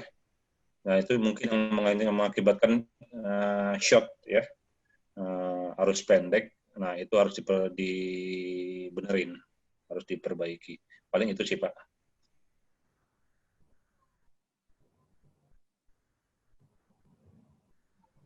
Terima kasih Pak atas saran kita. Apakah masih ada pertanyaan dari rekan-rekan sekalian? Jika masih ada silahkan. Jika sudah tidak ada, akan saya lanjutkan untuk post-test yang saya barengkan dengan daftar hadir Pak. Silahkan Bapak Ibu, jika masih ada pertanyaan. Ini ada pertanyaan dari chattingan ini. Ada chattingan dari Pak Hendra, bisa ditambahkan pertanyaan Pak ya? Ya, silakan Pak. Kriteria apa yang mewajibkan suatu gedung harus punya fasilitas hidran? Ini. Kriteria apa yang mewajibkan suatu gedung harus mempunyai fasilitas hidran? Waduh, pertanyaan bagus nih. Gedung itu harus memiliki fasilitas hidran sesuai dengan Kepmen 186 tahun 99 jika dilihat dari luasnya, ya. Karena gedung itu dari luas itu bisa dibagi grade A, grade B, grade C, grade D, dan grade E. Ya, Pak. Kalau tidak salah luasannya itu kalau grade A itu 1000 meter kali 1000 meter, dia harus memiliki hidran dengan jarak hidran, kalau tidak salah per satu titiknya itu adalah 100 meter. Ya, Pak. Jadi dia ada, berarti dia ada 100 bagi 1000, 10.000 bagi 100, ya mungkin hidran luar dan hidran dalam ya gabungannya di situ. Untuk lebih jelasnya bisa dibuka di Kepmen ya, bukan Permen ya Pak. Di Kepmen 186 tahun 1999 mengenai penanggulangan kebakaran di tempat kerja. Itu Pak. Teguh. Oke. Mungkin dari yang bertanya siapa ini? Udah jelas belum ya kira-kira atau Pak ada Agus yang bertanya itu. ada tambahan dari Yang tanya Pak Agus. Pak Agus? Oke, Pak. Ya Pak Agus. Ya, jelas. Ada tambahan mungkin Pak? Ya, cukup, Pak. Oh, udah, oke cukup ya. Baik, Bapak, Baik. Bapak Ibu, kalau jika sudah tidak ada pertanyaan, akan saya lanjutkan untuk post-testnya Pak ya. Ini sekalian dengan Dr. Habil Pak. Oke Pak. Link sudah saya posting di chatnya Zoom. Mohon untuk diisi Bapak Ibu. Nanti nilainya bisa langsung dilihat Bapak Ibu di situ Pak.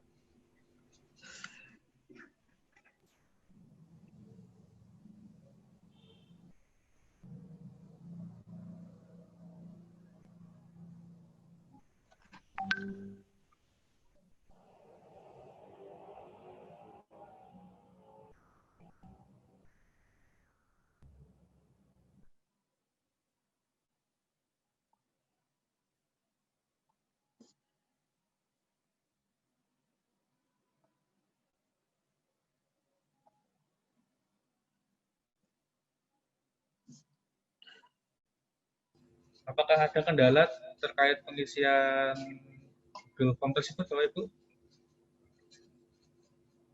Apakah masih ada yang error atau bagaimana, Pak?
Soalnya mudah ya Pak.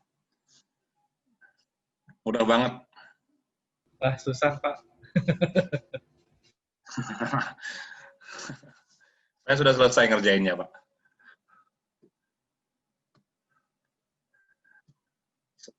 Soalnya jawabannya sudah ada, tinggal dipilih apa Teguh ya? Iya. Sudah masuk Pak Ridwan cabang kelas Samarinda, Ibu Teresa dari kelas Pekanbaru sudah masuk. Pak Indra malah belum masuk Pak, katanya Pak. Ya.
harus login nih ya.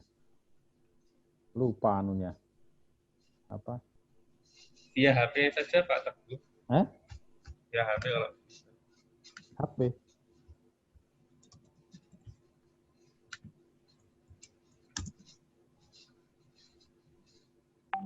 Iya harus login juga itu.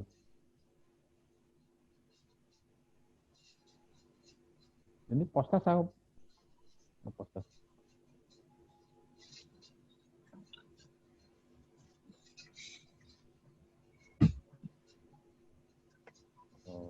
Oh.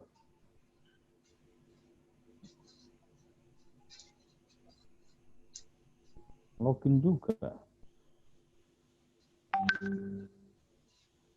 Salah.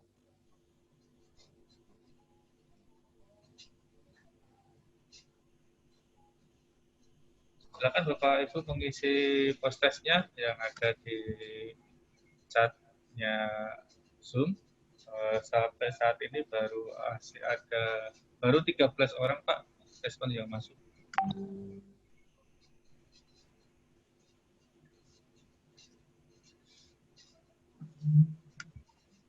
Ya.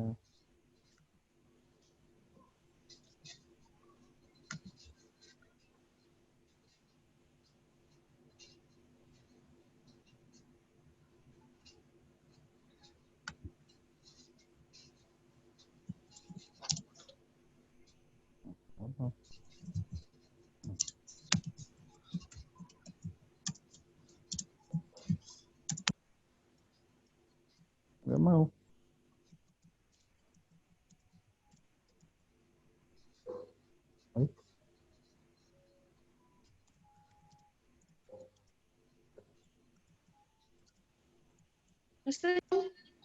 Ya. Bisa di-share lagi, Mas, linknya, Oke, Mas. saya share di chat. Silakan Bapak Ibu. Link untuk Google Form-nya ada di chatnya Zoom. Bisa.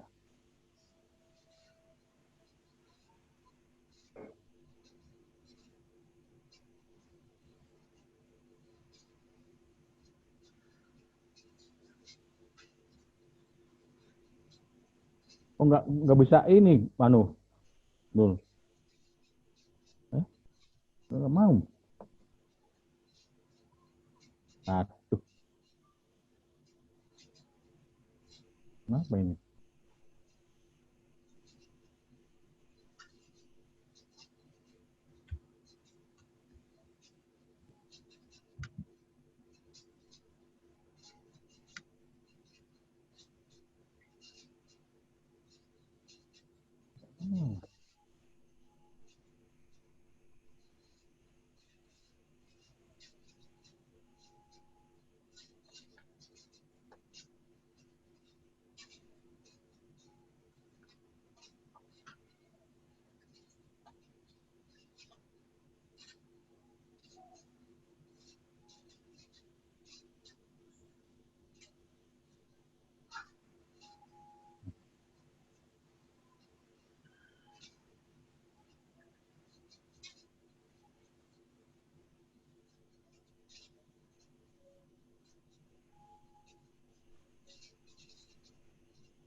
Silakan Bapak Ibu yang belum mengisi. Saat ini masih baru ada 15 orang yang mengirimkan respon. Ada beberapa masukan yang kita Pak tentang dilanjutkan dengan praktek pemadam kebakaran.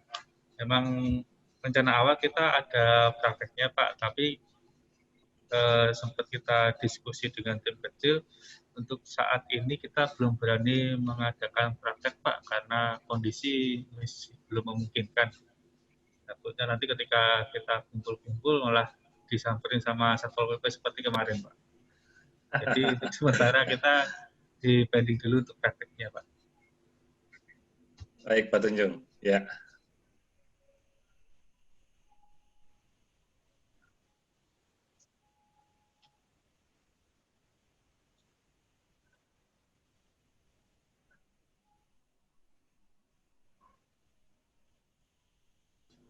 untuk tambahan informasi Bapak Ibu, kita akan melaksanakan training 2 kali lagi Pak Ibu seperti ini.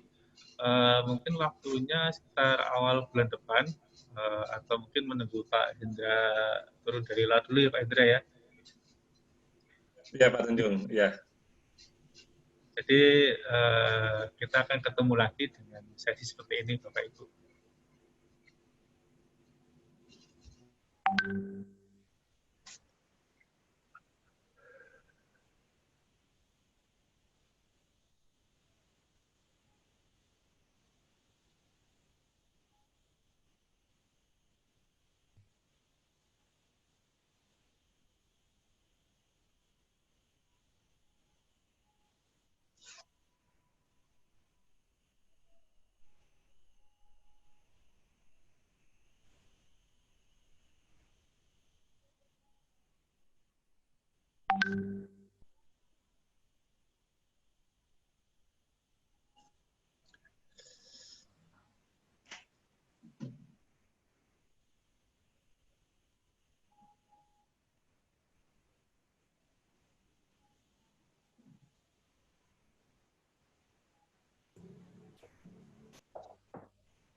Oke, Bapak Ibu, apakah ada kendala terhadap pengisian dari form tersebut?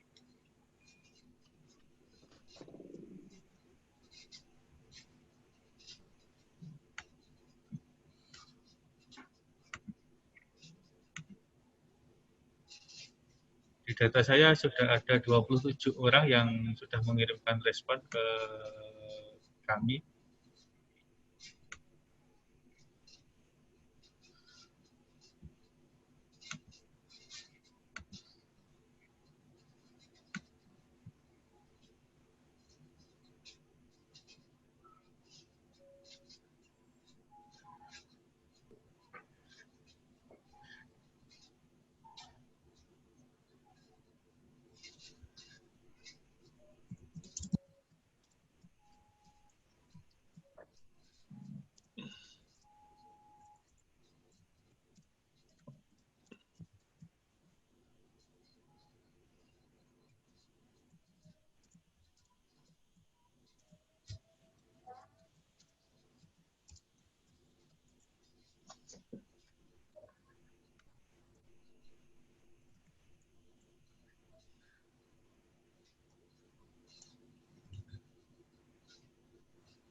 Salah 2 saya, Pak.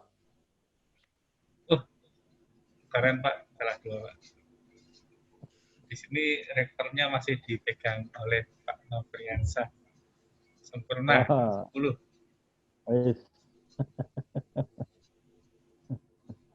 Ini ada hadiah nggak ini?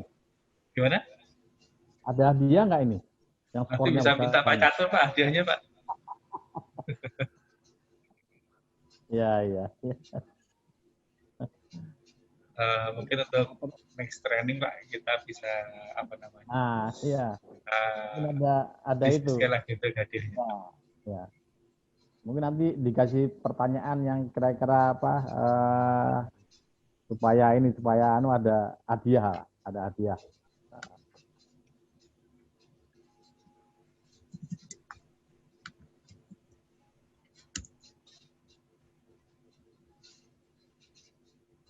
Kalau Bapak Ibu apakah masih ada kesusahan dalam pengisian form Bapak Ibu?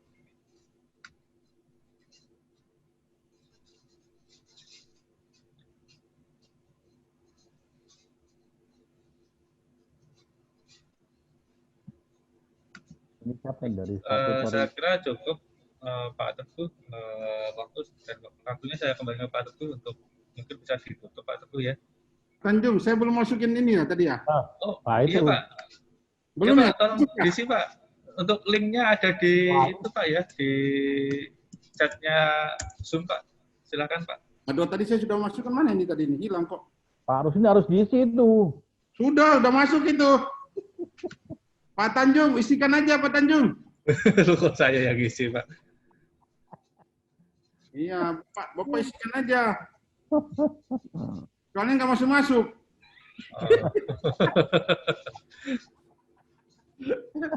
Alasan aja itu. Udah tua kok disuruh ikut kursus ini Pak Tanjung ini gimana sih? Ya, Itu nggak tinggal- apa-apa, Pak. tinggal Ini pilih juga aja, untuk Pak. kebaikan juga Bapak di rumah juga, Pak.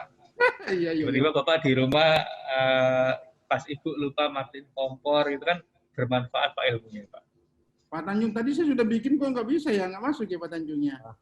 Mungkin bisa diulang, Pak, karena di saya datanya juga belum masuk, Pak. Iya ya. Coba ya, saya isi lagi ya. Apa saya salah atau apa yang salah nih? Atau Mungkin belum dikirim, Pak, tadi, Pak. Jadi harus sampai selesai, Pak. Nanti bisa Belum dikirim sampai barangkali Pak Rusdin. Hah? Belum Dikirim, dikirim. Pak. Belum terkirim ya. Sampai Iya. keluar nilainya Bapak, Pak. Coba isi aja lah 100.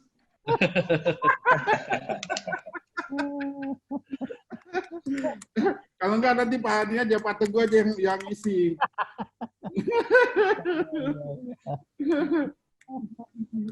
Gimana semua di Jakarta aman-aman? Mana Cuki itu? Bantu bosmu itu Cuki. Mana Pak Marjuki itu? Yang gitu. Kok wajib? Cuki sudah selesai. Aduh, bosmu. halo Pak. Sorry, baru monitor ini. Aduh. Hai, pelanggaran lagi Marzuki ini. Wah, ada Pak Marzuki itu. Ada. Ada Pak. Itu. Kok pelanggaran lagi Cuki? Hai. Iya, aduh. Jadi Cuki ini beda ruangan dia nih. Colak-colak Jadi saya itu. push up ini ya.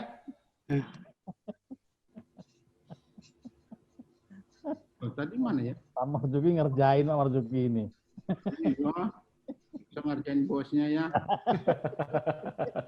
Ya, masa bosnya juga diusulkan ikut ini. Bosnya itu cari kerjaan, bukan ngikutin ini. Tuh. Pak Teguh tuh Pak. Pak Teguh yang ngusulin Pak. Oh begitu ya, oh berarti Pak Teguh yang bikin saya ini. Harusnya Cuki kerja 2 ini. 2 kali kau kerja Cuki. Waduh, nanti salah Insya saya Allah. banyak salahnya Pak. Masalahnya Pak. Harusin insya Allah habis training ini dapat kerjaan banyak Pak. Iya. Dan apa inspeksi pemadam ini Pak.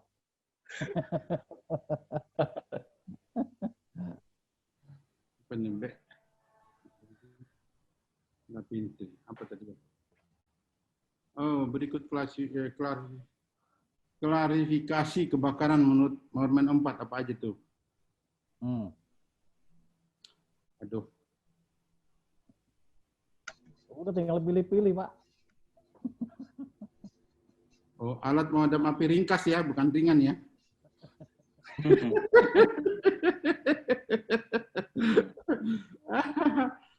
Kelas, wah ini tadi apa nih ya? Kelas C, kelas B ini dia.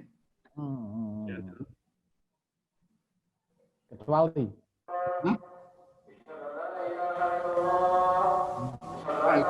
Pak Teguh isiin Pak Teguh lah.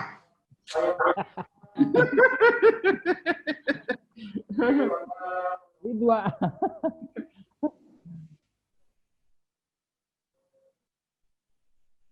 Waduh, nggak ikut tadi. Baru datang Pak Teguh habis ketemu sama klien. Oh, gitu ya. Ini Pak Marzuki. Bantu Pak Marzuki. Oke. Ada Pak Hendra itu Pak. Tenang aja. Hendra mana? Mana? Oh, ada Pak Hendra. Oh. Dari Pak Hendra. Maaf, tadi habis ketemu sama klien, jadi baru datang lagi nih. Siap. Iya.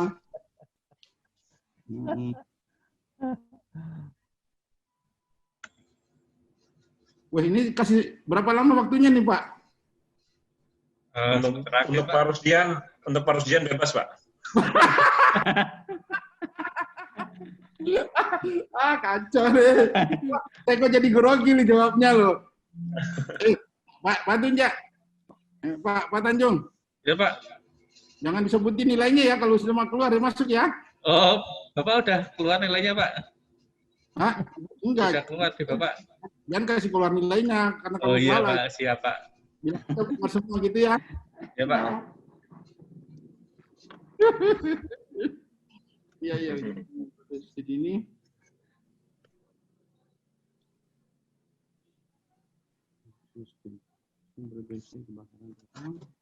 Pak Tunjung, Ya, Pak. kalau peserta yang sudah mengisi post-test, ini ada satu forum lagi, sudah diberikan linknya di dalam chatting. Itu penilaian penyelenggaraan hari ini, Mas Tunjung. Tinggal klik saja atau di copy paste ya, kalau memang linknya itu tidak bisa diklik langsung ya. Di copy paste di browsernya, nanti akan menemukan forum yang diisi. Dan training title-nya kita sepakati seperti yang dituliskan di chatting. Baik, Bapak Ibu, jika sudah mengisi proses tadi, ada request dari tim MHC untuk mengisi tentang evaluasi training hari ini, Bapak Ibu. Bisa di-copy di chatnya Zoom, terus dipindah ke browser, Bapak Ibu ya. Ini coba saya klik, nggak bisa ini. Silakan mohon diisi, Bapak Ibu.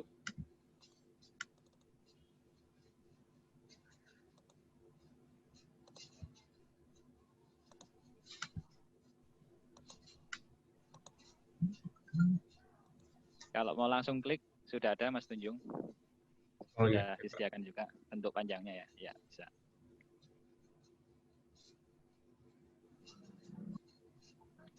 Nah, sudah Pak Tunjung. Saya cek Pak ya. Oh iya, Pak Rusli sudah masuk, Pak. Terima Sudah, kasih ya? Pak atas feedbacknya, Pak. Wih. Banyak yang salah ya? Lumayan, Pak. Oh, iya. Lumayan, Pak. Itu karena nggak lihat tadi, nggak ikutin. Kasih bocoran berapa Iya. salahnya, Pak? Jangan. Jangan kasih bocoran salahnya di mana ya? Baik, Pak. Ya, makasih.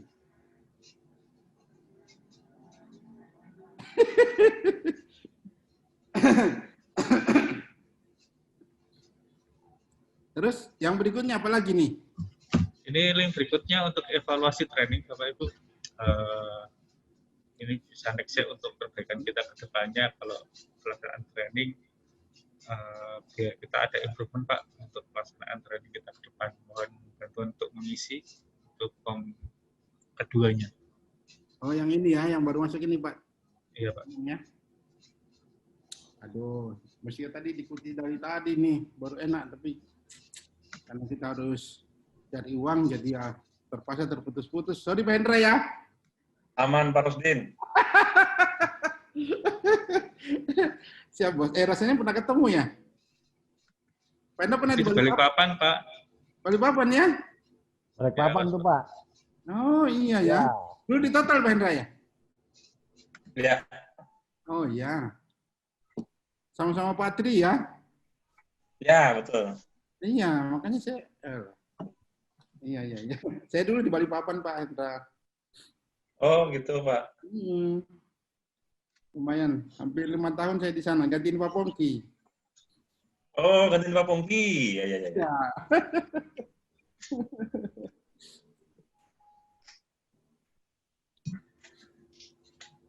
Sekarang di mana, Pak Rusdin? Sekarang saya di Batam, Pak. Oh, di Batam. Oh, sama Pak Juki ya? Iya. Ini ditugasin lagi di Batam. Suruh cari recehan, Pak, di Batam, Pak. Itu gara-gara Pak Teguh itu kayaknya tuh. Waduh.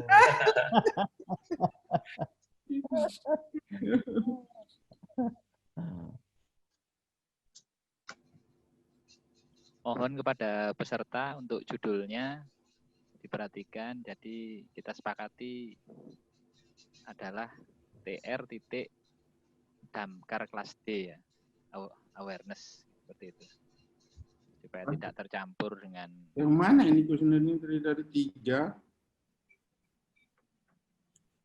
Ya, saya detailnya, Pak? Terlambat, Pak. Loh, kuesionernya mana? Oh, berikutnya. Oh, sorry. Kalau sudah terlanjur ya nggak apa-apa. Bagi yang belum terlanjur bisa di. Apa detailnya? Detailnya ada, Pak, di chatnya Zoom. Apa tadi detailnya? T besar, R besar, Damkar kelas D awareness. Damkar Kelas D dalam kurung awareness. Oh, kalau kayak gini-gini sih.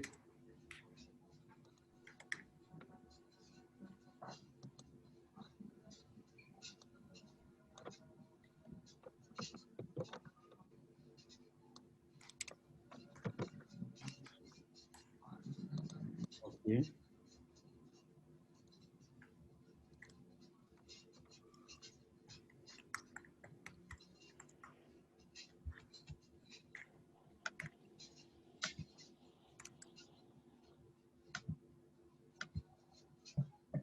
Tanggal berapa ya? Hari Jumat.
Kok bisa sampai 20 ini tepat waktunya?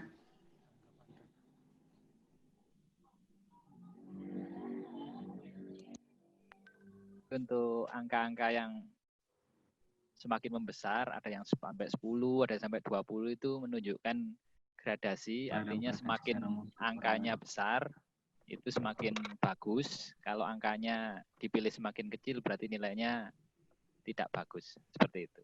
Tapi sampai 20, banyak sekali. Itu minggu depan atau next kemungkinan ada hadiahnya itu. Wih. Karena isiannya banyak itu, Pak. Iya, makanya sampai 20 gitu loh. Nomor 1 sampai 20 pilihannya.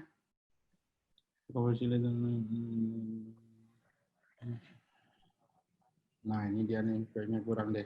Kadang-kadang terputus-putus ini. Saya kasih 5 aja ya. Sinyal di Batam memang kurang bagus. Berarti yang jelek sinyalnya di Batam itu, Pak. Ya, betul. Bukan sinyalnya penyelenggara itu, Pak. Betul. Nah, sekarang ini sinyal siapa di sini? Hah? Tiba-tiba.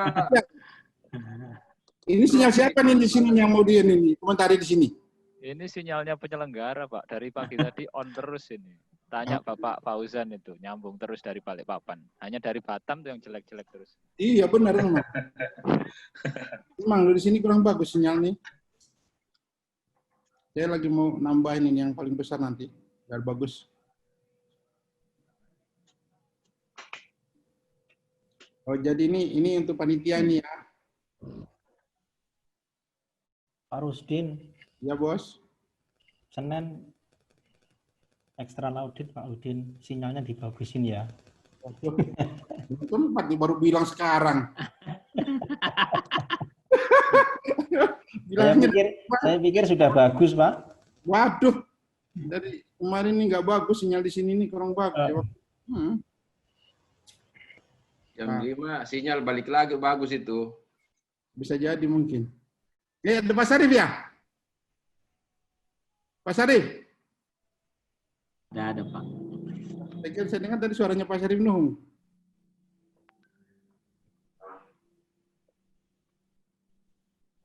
Iya, Pak Sarif tadi itu, Pak. Iya, Pak. Tadi Pak Sarif itu kangen sama Pak Rusdin. Iya. Mas Par. Kalau ada yang cari di sini Mas Par. Kamu balik ke Mas Par. Siapa?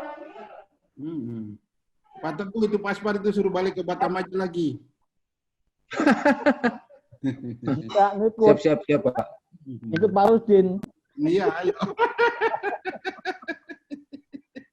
Nanti Pak Rusdin ke Batam, dia ikut juga nanti itu, Pak. Iya. Ayo Pak Teguh juga dikit juga. Ya, Iya.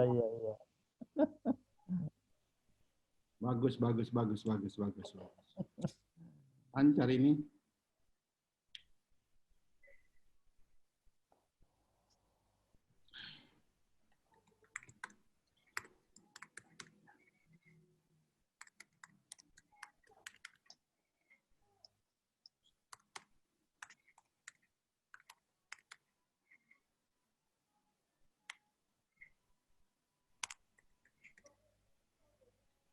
Baik, bagaimana Pak Catur? Apakah respon yang masuk sudah semuanya Pak?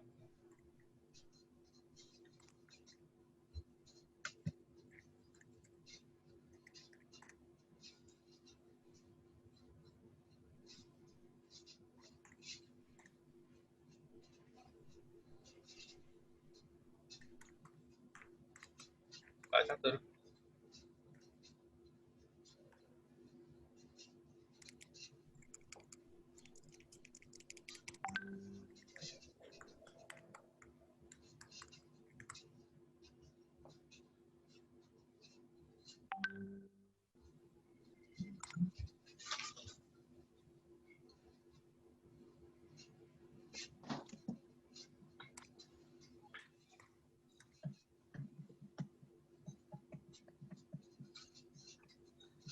Sudah Pak, undang ya.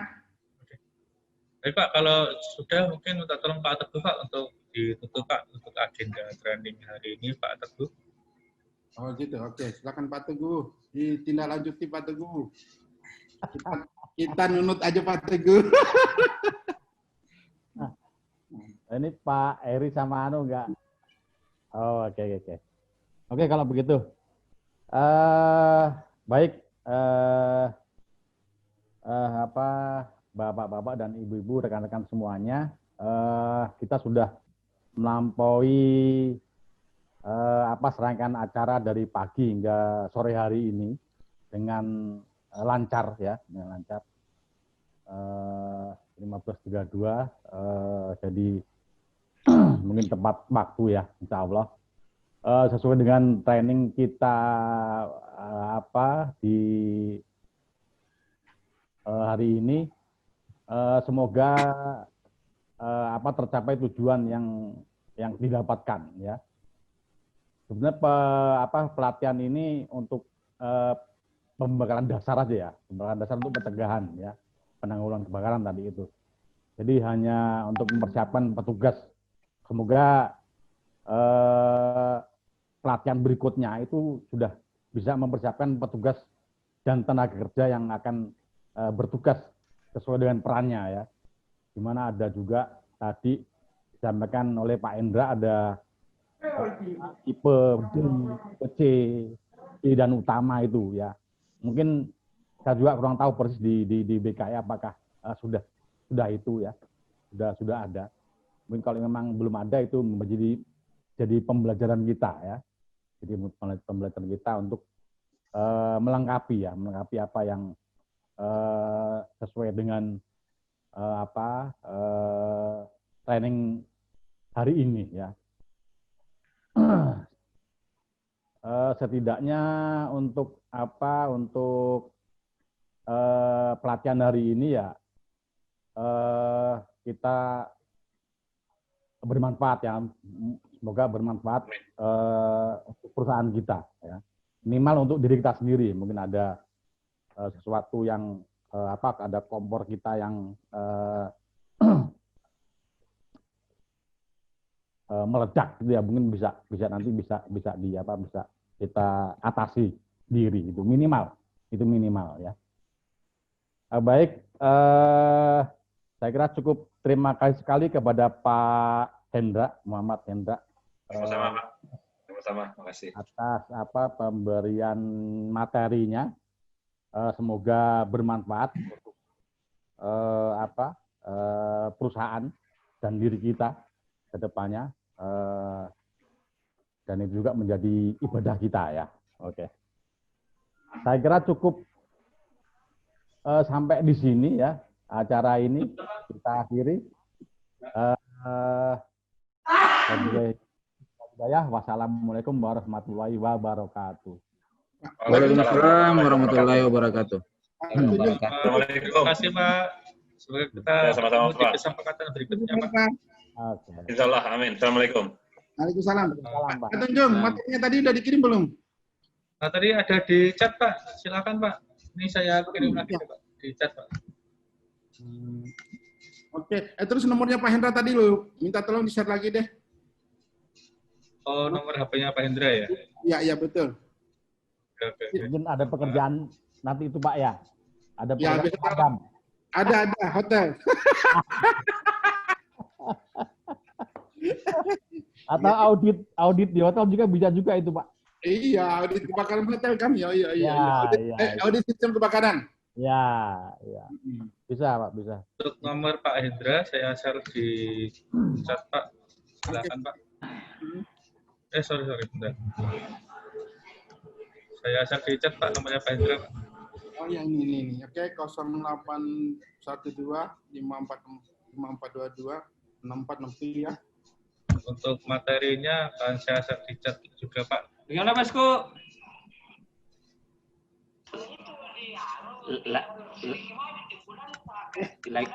Kayaknya anggotaku semua ini yang ada nih. Iya. Untuk tadi saya share di chat Pak. Oke, siap. Saya upload Pak. Iya itu Pak, dari Sorong, dari Makassar. Ya, Pak. Iya, ada Pak Imran, ada Pak Heri. Dari Medan ini. Pak Heri ya? Harum di situ. Ya Pak. Iya. Nah. Iya, kalau ada karum. Ada kemarin keluar. Anggota Hah? Mau cari siapa Pak? Hah? Mau cari siapa? Itu yang bawa Iya, ya. kayaknya anggotaku semua nih, aduh. Iya itu Pak. Udah apa di situ kotor di kalau enggak kebersihkan. Semua sudah. Kenapa Imran? Lalu itu. Nah, itu Imran itu. Sama Pak Izairin.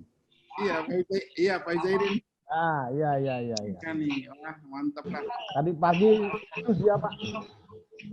Siap. Ya. Soal vale Pak, soal vale. Iya. Nah, kayaknya bagi itu, mungkin itu bilang timbunamu ini Imran, apa itu? Matiin Pak Imran. Oke deh, makasih semua ya. Oke, sama-sama Pak. Oke. Oke, Pak Teguh ya. Ya, Pak Tunjung. Makasih. Nah. Pak Heri, Pak Irma. Pakai apa sama Pak Rusdin. Yo. Pakai apa Kang Angkat? Pak Tunjung, makasih Pak Tunjung ya. Coba. Salam buat Pak Rusdin. Siapa? Terima kasih Mbak Fosia ya. Makasih. Assalamualaikum. Mbak Fosia. Bapak Ibu, saya close untuk meetingnya Bapak Ibu. Terima kasih atas kehadiran dan partisipasi Bapak Ibu sekalian. Pak Ridwan sama Rinda, Mbak Windy ya, Pak Mursyidi Batam, Pak Jeffrey Kurniawan, Pak Irwan. Oke, Pak Ardi semua lah ya. Oke. Sampai ketemu tanggal berapa kita? Pak, awal bulan sih Pak. Minggu pertama, kedua. Tapi Pak Teguh ini curang nih Pak Teguh. Masa saya paling tua ini? Untuk Bapak kita ikutkan untuk pemadam kebakaran sama P3K Pak. Karena memang itu ilmunya bisa dimanfaatkan untuk kehidupan sehari-hari Pak.